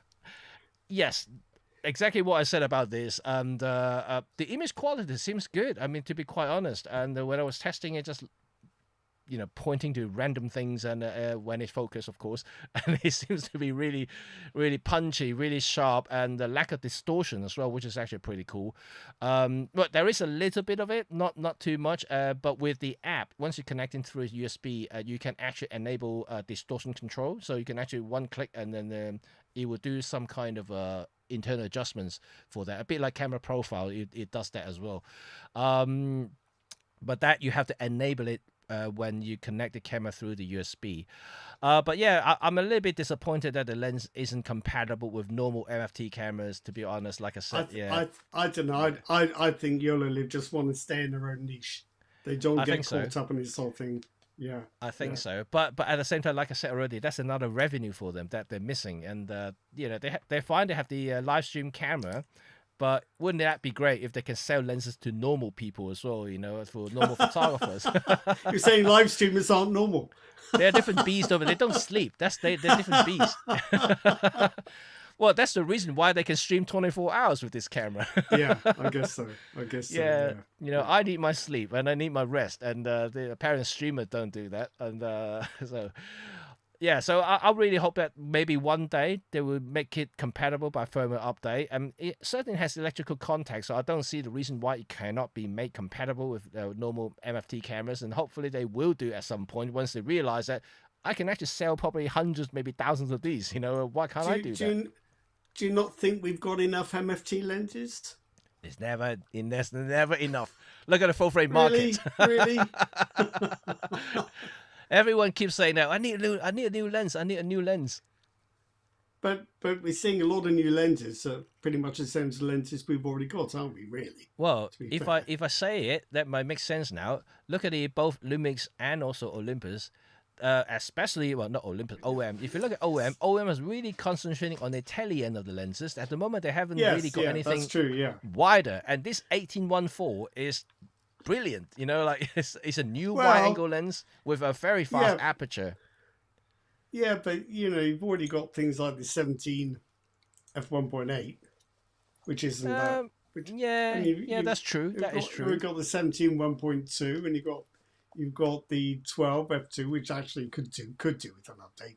To be perfectly Yeah, honest, so I don't yeah, know. I just feel that maybe there are enough good MFT lenses, and we don't there need any are. more, unless we can get a couple of nice compact autofocus ultra wide primes. That would be good. But we did have a conversation with OM at the We did. photography show about that. Yes, But yes. I don't know whether our influence extends that far. No, But unfortunately. Unfortunately, I was hoping to have an updated 12 millimeters because I love that lens a lot, the 12 yeah, millimeters. And if yeah. if they update that lens with weather sealing, maybe improve the sharpness a little bit towards the edges when shoot wide I th- open, and I'll be I really think happy. I think that lens was good at the time, but then at that time these sensors had 12 megapixels or Yeah, 16. yeah. But our expectations have changed somewhat. Yeah, certainly has changed, and just like any lenses, I mean that's why Canons keep updating the lenses every 3 years because they keep bumping the resolution, so it makes the old lenses Yeah, look crap. yeah. And you can um, keep selling them. Yeah, yeah, and then keep selling them. Keep yeah. you. You know You know that lens. you can't just You upgrade the bought that body. lens You got to 2 years upgrade the ago. lenses Get too. this one. Exactly. Yeah, yeah, yeah. Yeah, and so like now that in Canon's categories, you can't just spend like 3-4 grand on a new camera. You have to spend another 10 grand on the new lenses so to go with the new body. Exactly. Yeah, Exactly. that's Like my unfortunately is little the case. survey the other week, full frame Trinity lens set is going to be about $8,000 Yes, or £8,000. Painful, imagine isn't that. it? Imagine that. The amount of money we're Yeah. spending on gear these days, that's ridiculous. It is ridiculous. Like we could easily, like, if we sum it all up, the stuff that I bought in the last few years. I mean, that's enough for buy a car. It's just ridiculous when you think about it. You And can't take pictures with a car. no, no, but this year in particular, I'm spending a heap of money just to future proofing my business in terms of like new computer, Yeah, new storage, and yeah, everything. Storage in yeah. particular, and it's going super expensive these days. So I think that lucky I did buy some huge storage last year just before the spike of the prices, and Mm. but now I think that some of my memory cards are getting a little bit long in the tooth. So I may have to replace them at some point, and they are double the price as what I had before. I thought you jinxed me the other week, Jimmy, when you told me that you had had a couple of SD cards fail, Yeah. because almost the very next day, one of mine stopped working. My camera wouldn't recognize it, and I thought that is the curse of Jimmy Cheng here. But then it, but then it turned out all that happened was I nudged the lock slider. Oh, right, right, Because it's right. one of those SD cards. It still has those, and if you move them, the SD card does not behave as expected. It's basically Yes. write protected. So you put it Yes. in your camera and the camera says card error. And you think you've broken your card. And you're just about to throw it in a bin or on a bonfire. And you realise it's only that little lock slider that got moved. Yeah, That's and some of annoying. them are extremely loose, and some of the memory card, the lock button is so loose that you can like every slight movement it just Yeah. bumps into different place. I wonder how many have been thrown away just because of that. Yeah, yeah, But it's unrelated story, but I was talking to a friend who bought two Olympus OM2Ns, the film cameras, oh yeah, yeah, yeah, for yeah, next to nothing because they didn't work. But yeah, apparently, what happens is that if the battery runs down and runs out yeah, completely, yeah, then there is a special little reset process you have to do. Maybe yeah, someone in the audience will know better than me, yeah. to reactivate the camera, and the owner simply hadn't done that. Mm, So yeah, I'll have to look up what it involves, but it means like moving a lever and a switch at the same time. It's as simple yeah, as that. But I just yeah, wonder how much gear has been thrown away because of something as simple as a locking switch yeah. I mean, or a sometimes reset button. it did make me wonder. Sometimes I did chuck away some text before, whether it's lenses or some computers, and all because I couldn't make it work.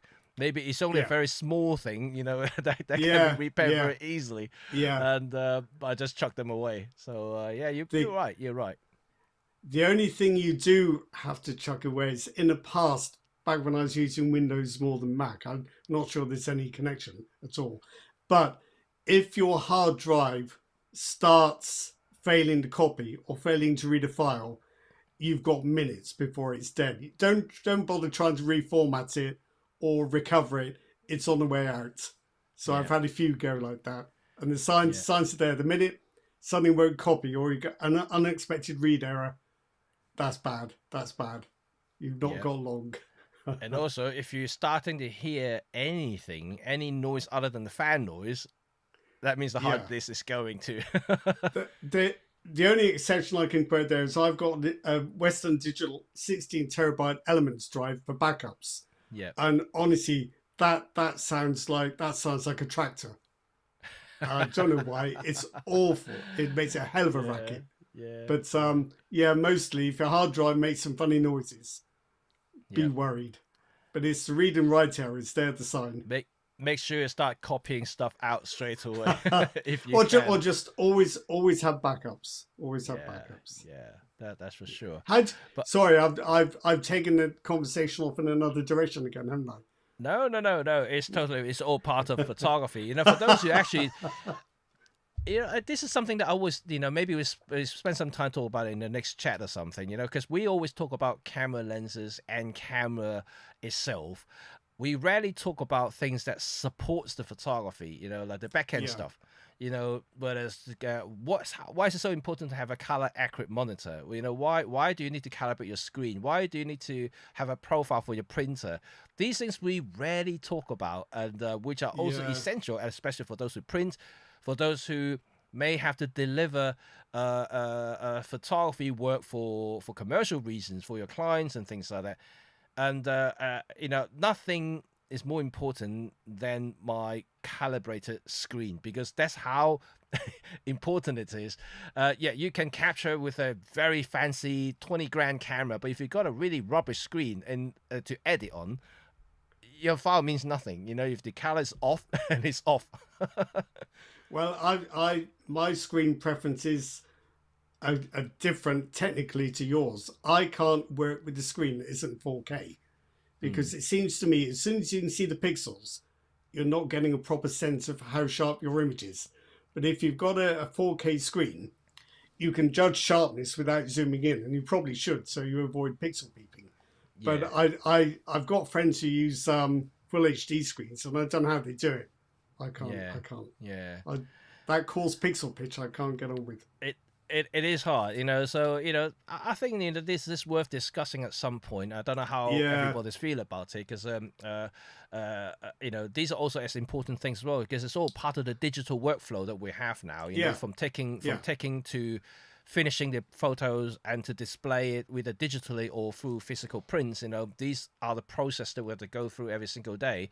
Very often we're very focusing on just one aspect of it, and we never talk about the other side of it, which is also equally important, like editing as well. And I know a lot of you asked me and asked Roder before, what sort of editing software we use, how do you edit your photos and things like that. These things we haven't really explored properly. And if any of you really keen on learning a little bit about editing, what each slider does on the software, Rod is the person to speak to. He knows everything inside of Adobe stuff and other software. So that is something that perhaps we could explore at some point as well.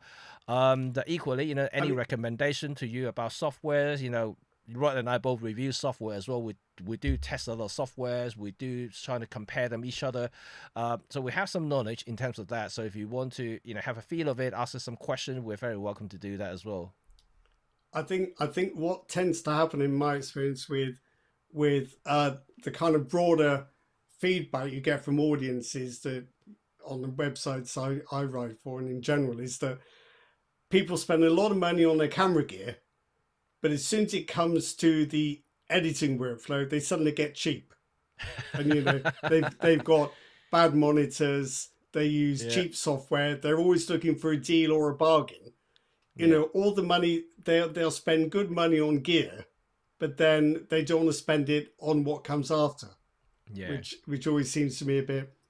I mean, my top tip for editing is if you shoot on Micro Four Thirds, try the Capture One 30-day trial, because the results it gets from Micro Four Thirds sensors are completely different to those you get in Lightroom. It's another level of detail rendering and noise control. Yeah. It feels like a different camera. So you don't have to buy it. It's not cheap, but there is a 30-day trial, and I'd suggest just try it out, see what you think. Yeah. And equally, if you're into noise reduction for Micro Four Thirds files, I Yeah, know Lightroom offers it now, Topaz offer it yeah, now, On One offers AI reductions. yeah, Most of them offer some degree of AI noise reductions now. If any sort of software you name it on the market, they will have yeah, something like that.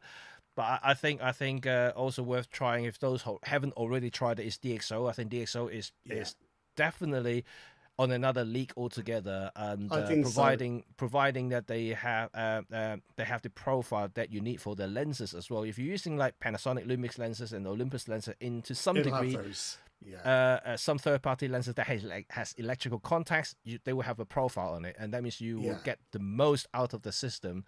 And compared to Lightroom, I just think that Lightroom is It's convenient all right. It's sometimes. good. Yeah, Yeah, it's good. It's convenient as well because it's all happening within the software.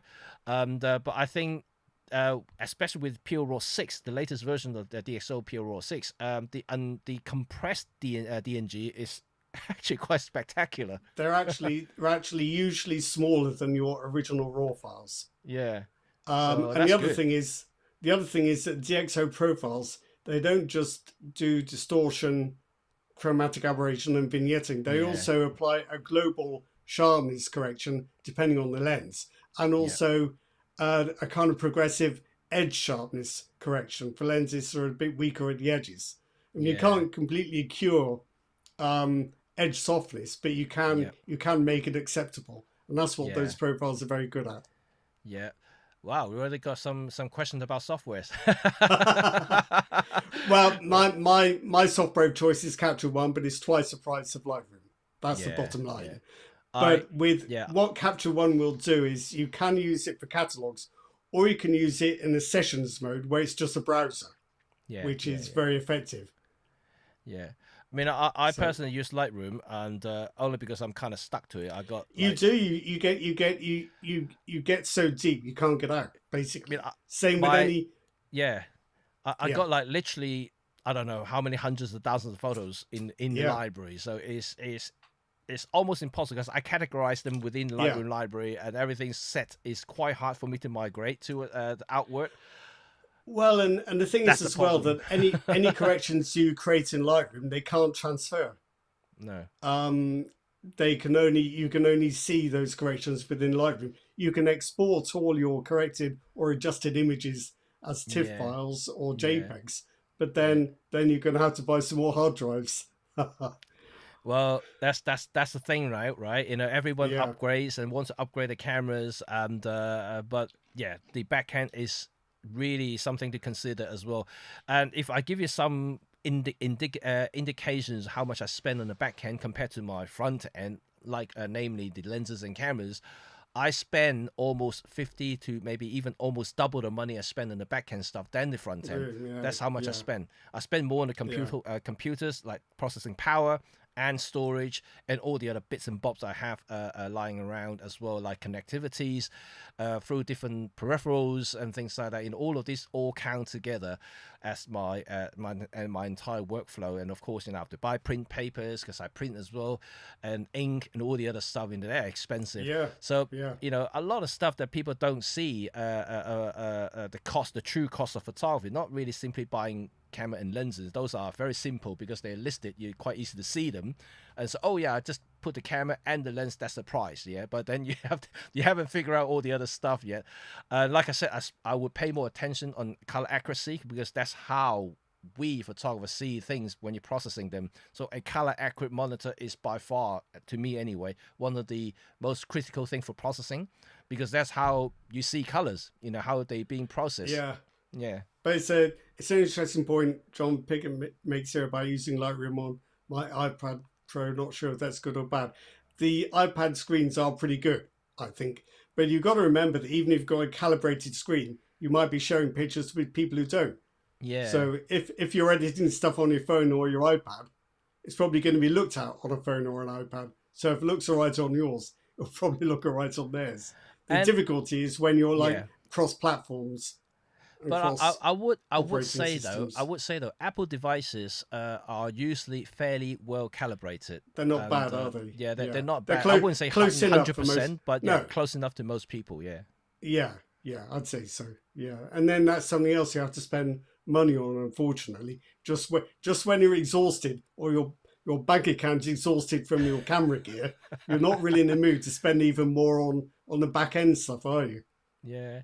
Well, that's what you said, isn't it? Most people pay attention Yeah, on when they come to buying new gears. They look at the price yeah, they have to pay for the lens or the camera, yeah, and any leftover that then they think about the editing side of it or the back end stuff. yeah, And yeah. but I think if I mean for those who've been in the photography field for long enough would probably agree with us, and is that it's not just about those, right? And it's all the other stuff. So The when you come to upgrade or budgeting things, you have to budget the new stuff that may associate with your new gear. If you've got high resolution, that means your file's going to be bigger. That means you're going to need bigger memory card, bigger storage, maybe faster computer, and all the other stuff. and you have to be realistic about your time as well and what your time is worth. If you do this stuff for a living, then you don't want to be wasting time in the with the kind of back end work with stuff that's slow or Yeah, inefficient. yeah. You know, your time is valuable. Oh yeah, yeah. So Absolutely. Time is money for business, right? If you're doing it for as a yeah, business, yeah, yeah. yeah. You My know, my time's not much money, but it's still money. like I said, I recently just bought I bought a new MacBook Pro. Haven't got it delivered yet, and but to me, it's future proofing myself in the next few years. But also, the new processing power allows me to churn out photos and videos a lot quicker, and that means Well, this potentially I could make more money from this.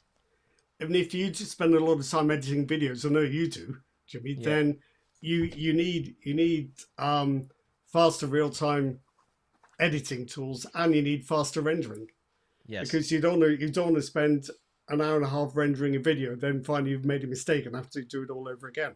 Yes. Which happened Which happens, you know. a lot more often than you might Well, think. you see a typo where you've got a cut in the wrong place, or your Yeah. audio's dropped out, or it's Yeah. too loud. You always see something after you've exported the video, don't you? Well, even for my commercial client, sometimes I send them a draft, and then they often Yeah, want me to change this and change. They may yeah, only be very minor, but for video, you have to yeah, re-render the whole thing. Once you change yeah. the little thing, so everything It's takes two time. 2 minutes to fix and an hour to re-render. It's a Yes. pain, but yeah, Yes, but yeah, that's the world we're living in, especially those who do generate like big files like videos. But even with yeah. like photos, if you're working with 100 megapixel medium format files, those are hefty stuff. Like They are, they are. anything is taking a little bit longer. So if you don't have a powerful computer, then it seems like forever jobs to like do noise reduction, do this and do that. So it's just something My to think about. my desktop computer costs me more than I've ever spent on the camera, but then Yeah. I've never bought really expensive cameras. But it just makes things easier and quicker and better. Yeah, that's for sure. But I don't know how Yeah. everybody feel about this, but so that's the back end stuff. Maybe we could open a new discussions about all this stuff, and The, that's something might be interesting. there's always a lot of debate about free and open source versus commercial software. Yeah, Um, I have to admit, I've kind of done my time with the open source stuff. I these days like to buy something finished and polished that mm, is just going to work, even if it does cost money. But people have different feelings about these things. I yeah, appreciate yeah. that. So Yeah. No, look, with all due respect, I don't think there's a right or wrong answer as well. It's no, all no, depending on your personal circumstances. For me, as a yeah, commercial photographer, I make money from photography and stuff like that, and I needed support. So if yeah, anything happens, I could call Adobe. This doesn't work. Can you have a fix or something? yeah. They usually respond fairly quickly. Open source, on the other hand, or for some of the free software, they may not necessarily have that kind of support or that level of support for business user. So that is a very I, different solution for me. I think as well. I rely very heavily on the latest and best raw processing, and also good lens correction profiles, because practically every modern lens Yep. needs corrections, and the Yes. better the profiles, the better the image you're going to get. And most commercial publishers like Capture One and Adobe, they're pretty quick to support new cameras and lenses. Yeah. It's okay if you use older stuff, because I think the open source software is going to cover that fine. But if you're looking for fast reaction to new gear, you're Yeah. Yeah. probably Yeah. going to be Yeah. in the commercial world, I think. Yeah.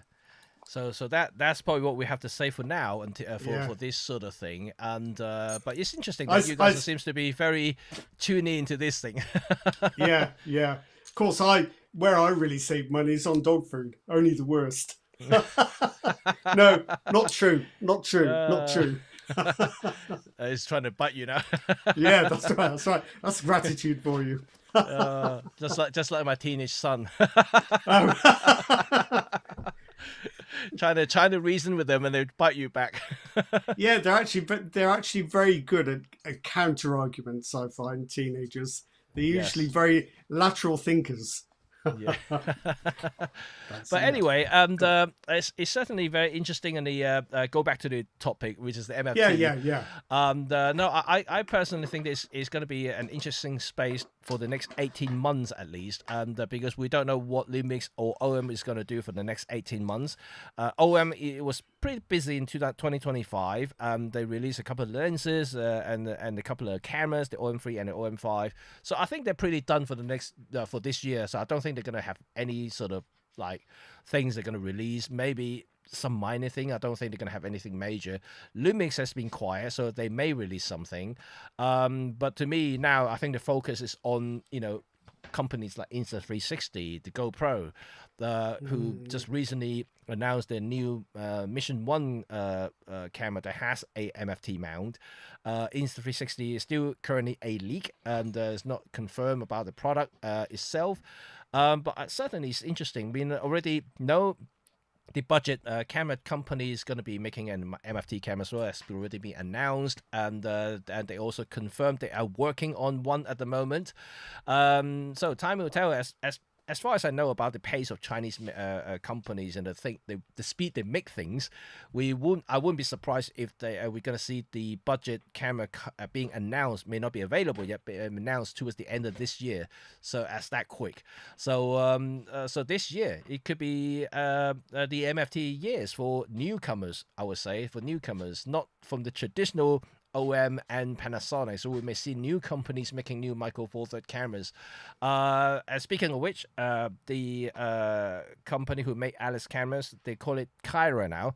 Kyra is now being delivered, so at least there's the new cameras being available for those who are interested in the AI camera.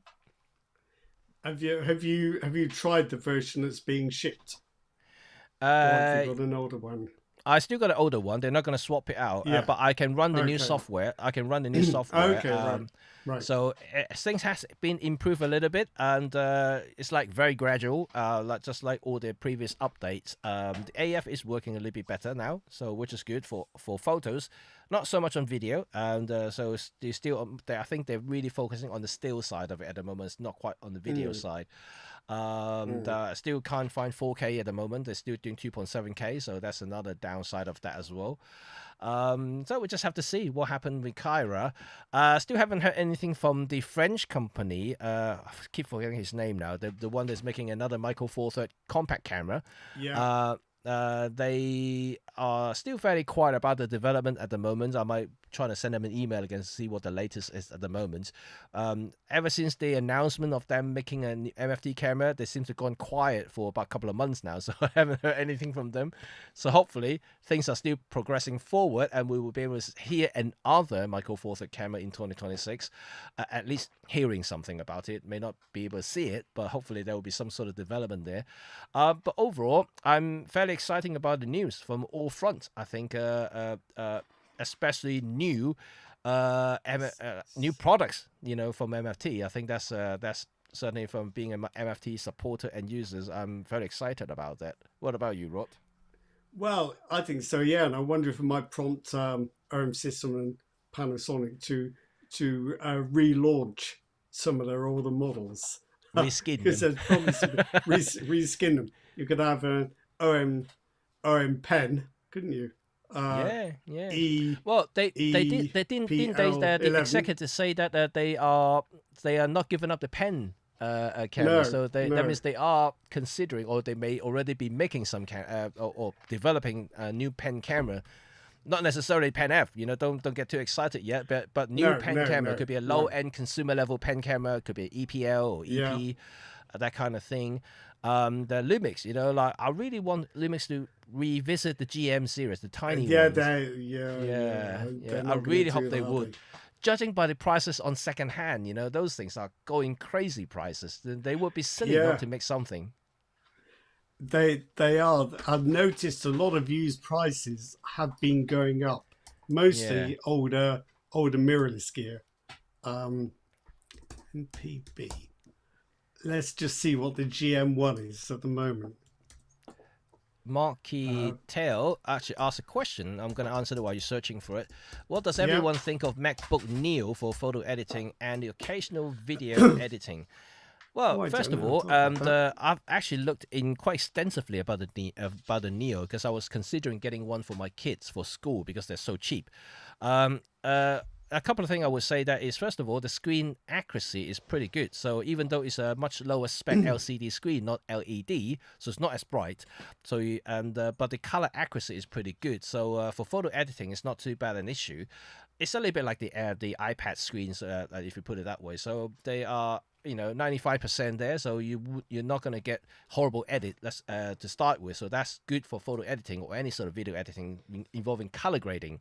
In terms of the processing power, I would say that it's okay for MFT files because MFT, that 26 megabyte files Is is it? not going to be that bad. What's the processor? Is it an M1, M2? Which No, one it's is it? it's the iPhone processor, it's the 818. Oh, oh. Ah, Yes, right. it's an Okay. iPhone Hmm. processor, but like was it who's Seraphine as earlier say or John saying that he used iPad to process photo? Yeah, Uh, yeah, yeah. Okay. it's totally doable, and Interesting. I mean it's totally runs Mac OS, so that means it supports anything you throw at it. It may be a bit slower, and but you can definitely do some editings on it. Video, on the other hand, I would say depending on the length of your video, because it does Yeah. require memory. The longer the video, the more layers, more effects gonna put in it. That means the more How memory it consumes. It only gets how much?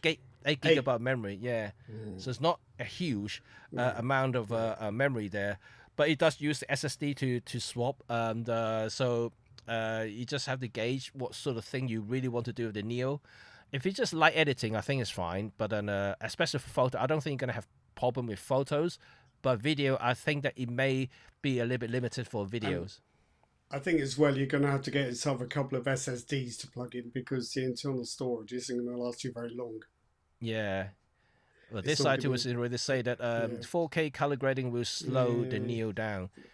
You've got Yeah, to imagine it to might. be honest, any video editing you do need a powerful machines, and that's all I Yeah, can say. And that's the reason why I spend a lot of money because on computer just it's to do that. it's not really very long that we've had computers powerful enough to edit 4K in real time without No, stuttering and jittering. That takes a yeah. lot of power in itself. Well, Um, previously on a Mac, you do need an external graphics card, same as PC, really, and right.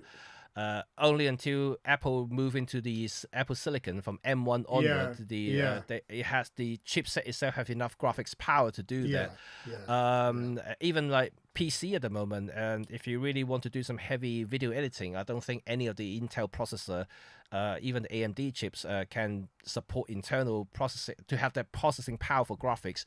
People were still Right. going to go for the external graphics card for more powerful Yeah. stuff to do some heavy lifting there.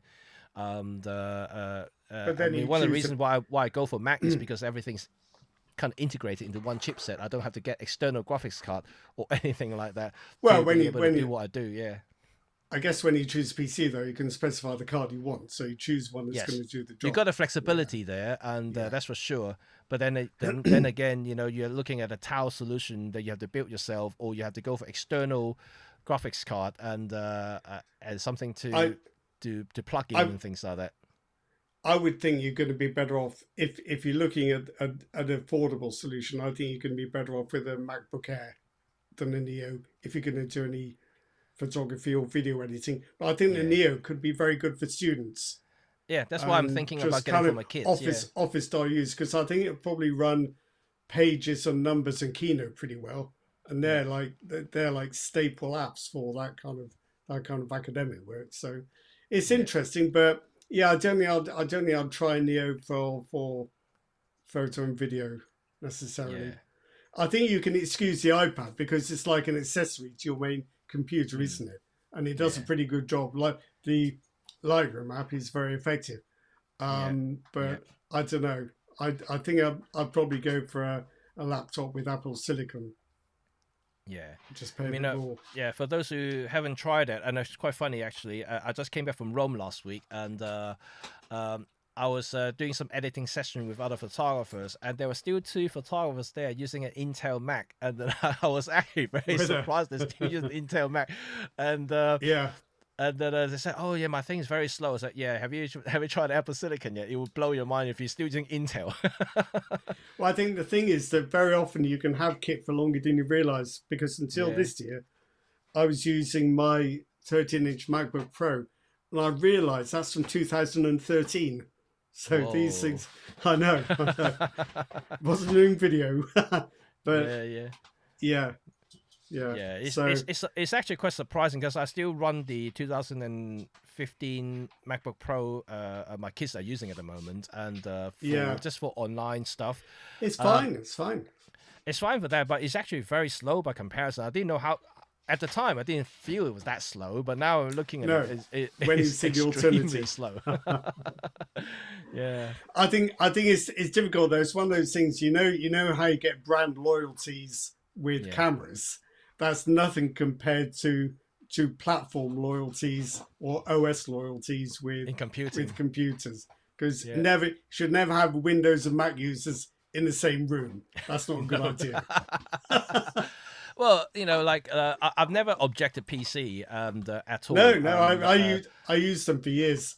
Yeah, and the fact that is, I actually used PC for a while before I kind of. I used both PC and Mac side by side for a while, and then Yeah. and eventually I just kind of went one direction simply because of when I got busier, become a professional, and the least of my my worry is to have to constantly upgrading different drivers of different specs and different things, and things always crash and lots of PC problem that many of you may have told you about, and I went with the Mac because it's kind of problem free. I think what happened was for years and years and years, I Yeah. wrote about productivity software, databases, Yeah. spreadsheets, word processing, etc. on Windows for a Windows audience, because that's where all the work was. When I moved away from that towards photography, Yeah. I thought, do you know what? I don't have to write about computers anymore. I just Yeah. want to use one that just does stuff, and I don't have to think about it too much. So that's how I ended up moving over to Mac. It's not any philosophical decision or any moral or ethical debate in my head. It's No. just it suits me better. But Yeah. you know, It's it's personal choice. it's like Android and iPhone, isn't it? You just don't. It's like politics. Don't talk politics. No. Don't talk Android and iPhone. No. Let's talk about the softwares. Yeah, Yeah, it made yeah. me laugh. And just going back to that briefly, Chuck earlier on said Capture One took 2 years to have a profile for the Ricoh GL3X. Yes, Capture One is a bit snobbish about cameras and lenses. If it thinks Yeah. they're professional products, it'll be quick. If it thinks they're just like casual consumer stuff, Actually, maybe what not. there's one question for you, Rod. That you may be Yeah. able to answer. Who makes these profiles for softwares like the likes of Adobe and Capture One? Who makes them? Did Capture One and Adobe make them themselves, or I don't lens know. company give it to them? I don't know where Adobe gets theirs. Capture One makes its own. I'm Right. pretty sure, and DxO certainly do. So Yeah. they get a lens, they put it in their lab, and they check what it does and make a profile. But I think Capture One does that as well. But I've never had a proper conversation with them about that. I don't know where Yeah. Adobe gets its own, but a lot of camera makers embed their own profiles in a RAWs. So then software like Capture One or Lightroom, if it doesn't have its own profile, it'll use the embedded one. But there's some makers who don't even embed a profile. Profiles are a complicated. That's another topic we could do. That's very interesting. So the what's interesting about Adobe's profiles is they don't attempt to correct for individual edge softness. And Capture One never says that it does, but it does with its own in-house profiles. And DxO's profiles do correct it as well. So, like I say, if you've got a lens that's really soft at the edges, you can't do anything about it, but you can just make it look a bit better to the point where you don't mind. And that's what they do. But lens profiles, that's another whole topic, isn't it? Another worm, another can of worms. Another can and load more worms. Well, Marky Tail actually says an interesting thing about penny Leica 12 to 60 has kind of disappeared from the used market. It comes and goes, I think. Yeah. And in fact, if you look at a lot of the penny Leica lenses, they are kind of getting rarer and rarer. And not the 15, not the 42.5, but the Leica the 12 to 60, and also those humongous 1.7 zoom lenses and the top end. They are getting rarer, and I'm not sure actually if they're still making them, or they just have an order there but sitting around because they have to wait until the current inventories disappear before they make them. So it's quite hard to find them. They are around used. It seem fairly plentiful on MPB. The difficulty there is what you search for, because it depends what you call them. So MPB thinks they're Panasonic Leica DG Vario Elmarits. So if you just type Panasonic 12 to 60 into MPB search box, it'll show you the f3.5 to 5.6 one. So you do need to know what they're calling them. As for buying them new, they don't. It's a good point, but they're not cheap lenses either, are they? New, they're quite pricey. They're the sort of lens you only want to get as a bundle. You don't have to buy one separately. No, and if you somehow find a deal, sometimes which they do run deals, when they combine these penny Leica lenses, get them with the body. And because that's the time when you actually save quite a bit of money. That is the time to buy them, because they're decent lenses. They really are. I mean, I often see the penny Leica 12 to 12 or whatever, the 2.8 lens. And sometimes the ultra wide lens bundled with the camera. So you sometimes see them. If you do see them, and they often come with a huge discount as well. So that will be definitely the time to get them. You can even sell the camera afterward, just to get the lens. Incidentally, if anyone's interested, I've not encountered any significant sample variation. See whether I got lucky. But every time I've tested the Panasonic 12 to 60, the cheap one, the f3.5 to 5.6 is remarkably good. So good, I think you really need the Leica version. It's a very good lens at a very low price. Just saying.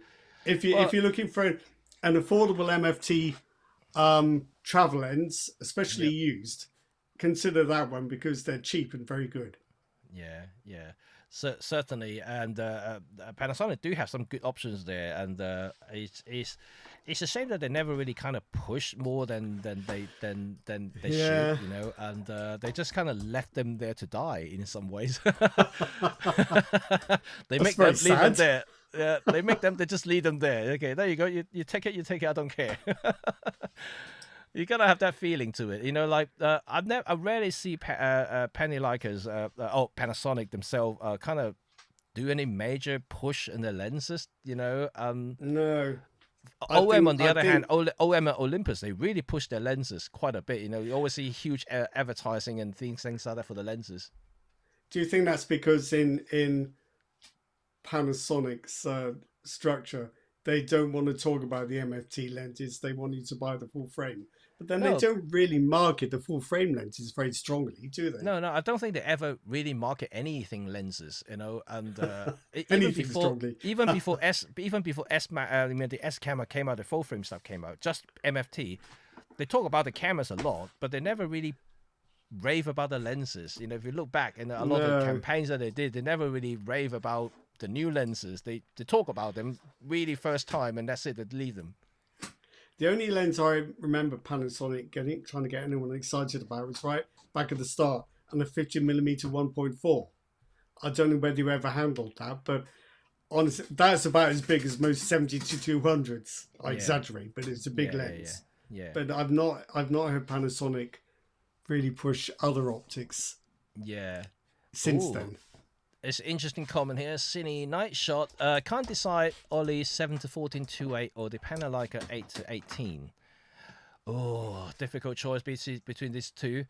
I can't remember. Does the 8-18 has a protruding front like the Olympus? I'm just going to have a look. 8-18. Maybe I better look on MPB because that's the best place to find one. 8-18.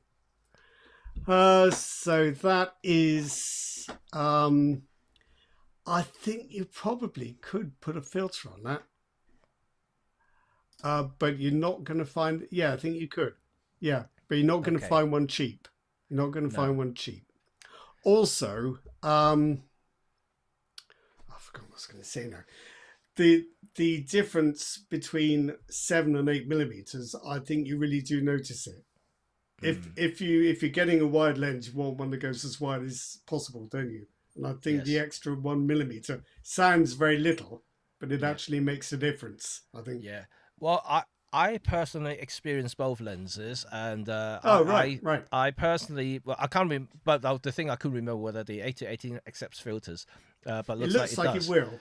And that's the only deciding factor for you, is because if you do need filters for whatever reasons, the 8-18 will be a better option. But if you don't mind the filters, I think the Ollie 7-14 has better optics, in my opinion. It's got sharper edges. It's fairly well corrected for a lens that, you know, that with that kind of caliber, because these days a lot of them would use profile, and then this 7-14 is actually very, very good with that regard. The only thing is, it just, you know, it had that protruding element, the front elements, like a bulging thing, and that you can't put any filters on. Well, you can. You have to buy a very specific system, and to go with the lens, which can be very bulky and very expensive as well. Yeah. There is the Lumix G7-14 f4, which but that also has a protruding element. Thing is, I would say if you're considering the Leica branded 8-18, I would also consider the OM 8-25. Yeah, that's a good lens. You lose a bit of aperture at the wide end, but you get a much longer focal range. It's optically really, really good, and you can use filters, even if they're quite big. Yeah. So I would say it's more between, if you're looking at the Leica lens, I'd say look at the OM lens as well. Yeah. And his reply is yes, but also about lens flare. Oh, I like my flares. Couldn't say. Many people know that I like my flares, and I would say the 7-14 Olympus lens has pretty good flares. That's all I can say. You mean it flares a lot or it flares a little? At a certain angle, it does give you that really kind of nice streak flare, and I like that kind of look. Might not be what Cine Night Shot is looking for, or it might be. Maybe they are. I don't know. To be honest, no, all lenses flare to some degree. It just depends on how it reacts to light in different angles. And I think the Panasonic has a kind of like a magenta look, flare to it if you shine it at a certain angle. Right, okay. The Olympus lens had a kind of bluish hue to it, so it's very different looks. I guess you may have to try it out to see which one looks better for you. Starburst. That's a different one now. Starburst. When did that become a thing? That was DQ Review did that. Starburst. Well, as you can see, the Cine Night Shot profile has some sort of starburst there. And I would say both are not particularly great for starburst. And if you stop down the lens, and I can't exactly remember the 8-18. I need to maybe look at some photos that I've done before to see. some of the best starburst ultra wide lenses are actually coming from Laowa. I think Laowa's got really good starburst. On the Cine YNs, funny enough, the Cine version of the 6mm performs will have better Sunstar than the photo version. Because the aperture blade has different shapes, which is kind of weird because considering both lenses are actually technically the same lens. God, you guys really draw down into the stuff, don't you? I'm out of my depth here. yeah, of course. I saw the remark about on the M52 I found the 1245 Pro crisper than the Panasonic. Yeah. It's interesting. I think Panasonic lenses tend to look better on Panasonic bodies. I've always felt that, but I can't explain or prove it. But yeah, the OM 12-45 is very, very crispy lens. Sometimes a bit too crispy, but it's very good. Yeah, I think Olympus / OM system now, they're 12 to 40 2.8 and the 12 to 45 f4 Pro. Both lenses are extremely sharp lenses. It's crazy sharp, you know, like, and considering consistent. the age. Consider the age of the 12 to 40 2.8 is not a new lens. It's been around for a while, but it's still very sharp. You know, I tested on the GX7, G9 Mark II, and the OM1 Mark II cameras. It's just crazy, that lens, considering the age of it. And then, you know, I think that's a brilliant all-round lens for Micro Four Third. And if anyone still hasn't bought one, they should get one because it's that good. But it's quite a big lens, and don't go putting it on your GoPro Mission 1 ILS, because that's not going to end well. Yeah. On the other hand, though, the F4 version is quite small. You know, this is a 2.8, but 2.8 is not that big. I don't think it's that big. It's actually all right, and it's not that big. Yeah, but the F4 version definitely a lot smaller. It interests me as well that in principle you would have thought diffraction would be a problem with MFT and smaller lens apertures. I've never found that to be the case. Because you know, if I just walk around shooting on P mode and the light's bright, you're often at F10 or F11. I don't think there's any serious diffraction of those apertures. No. But then I've shot with my XT5, which has got a bigger sensor but more resolution, and I've seen diffraction at F8. So I think there's the science is probably quite a bit more complicated than we think. Need a dedicated lens show, vintage versus new. Good idea. Good idea. Yeah, it is a good idea. Yeah. Okay, we may do one series of vintage versus new. That would be interesting. Is that old 51.4 better than the new 51.4? Let's talk about that. I wish I kept my Voigtlander Color Scopard 35 f2.5. Oh, that's a lovely lens. That was a contrasty lens. The edges weren't great, but I've never seen contrast like it. Yes, that's good. But that's a lens. But that's a lens full of character. That lens. Oh yeah, it is. Yeah, for sure. Yeah. Okay, right. Looks like we have reached the point of 2 hours, and which is usually our point of return. At least it's not 12. At least it's not 12 hours. Well, my camera hasn't overheated yet, even though the AF is jumping in and out, so it works. Yeah, we're doing focus a lot of the time. It's fine. Yeah. It's just exercising the AF, so that's fine. That's okay. Yes. I can accept that. But like I said, I will try to fix this at some point. I maybe even ask YoloLiv to give me some pointers on how to make this a better experience. But, you know, for those who don't know, I'm using the YoloLiv Micro Four Third camera for this streaming session with the brand new lens, the 18mm f1.4 spherical. As you can tell, at the moment it's not focusing, but as soon as it focuses, it should be quite sharp. Nice bokeh, Jimmy. There you go. Trying to focus. Come on, focus. Product showcase is working. There you go. And but yeah, I'm excited about MFT. I mean, in the last week or so, the new announcement from GoPro, the leak from Insta360, and the cheap Chinese company that we talked about a couple of weeks ago, all of these pointed to us that is that MFT is very alive and well, and possibly we're going to have a breakthrough year in 2026, maybe 2027. We should see a heap of new products coming out. So that could be exciting for everyone who are in the MFT platform, and maybe for those who aren't, maybe want to get something small and light to travel with. Maybe it's a good time to have a look at the MFT platform as well, especially with the new products coming out. That's certainly a very interesting space to look out for. Maybe we can even see some in the next photography show next year in 2027, and that will be interesting. Definitely. Yeah.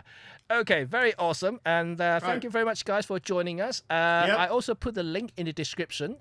If you guys want to take advantage of OM Systems' latest cashback deal or discount deals, again, and then I have my code in the description, so you can save an extra 10%, and if it's cashback.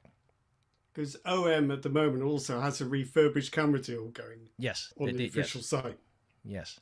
And if your code works with that, that's even more money. Yes. They'll be paying us soon. Yes, they should. They should be paying us for advertising. But anyway, so the code is down there for you to use for free. And then just as a gesture for you guys been supporting us all this time. And just extra help for everybody, especially we talked about the prices increased somehow for the last few years now, so every little helps, right? Even though it may not be huge discount, but at least some discount there for you guys to use. Exactly. Okay, guys. Exactly. We shall see you next week. Just saying that though, next week is not going to be Wednesday because I have a parents' evening to go to school and speak to the teacher about my kids. So I'm going to be a busy afternoon for me next Wednesday. So I won't be around. But we're going to be back on Thursday. And are you okay next Thursday? Yeah, should be. Yeah. So back on Thursday in this in that case. So I will see you all next Thursday, same time, 3 p.m. Okay. All right. Great stuff. And good luck with the parents' evening. Oh. Bye. Bye. All right, bye, guys. Bye now. Bye.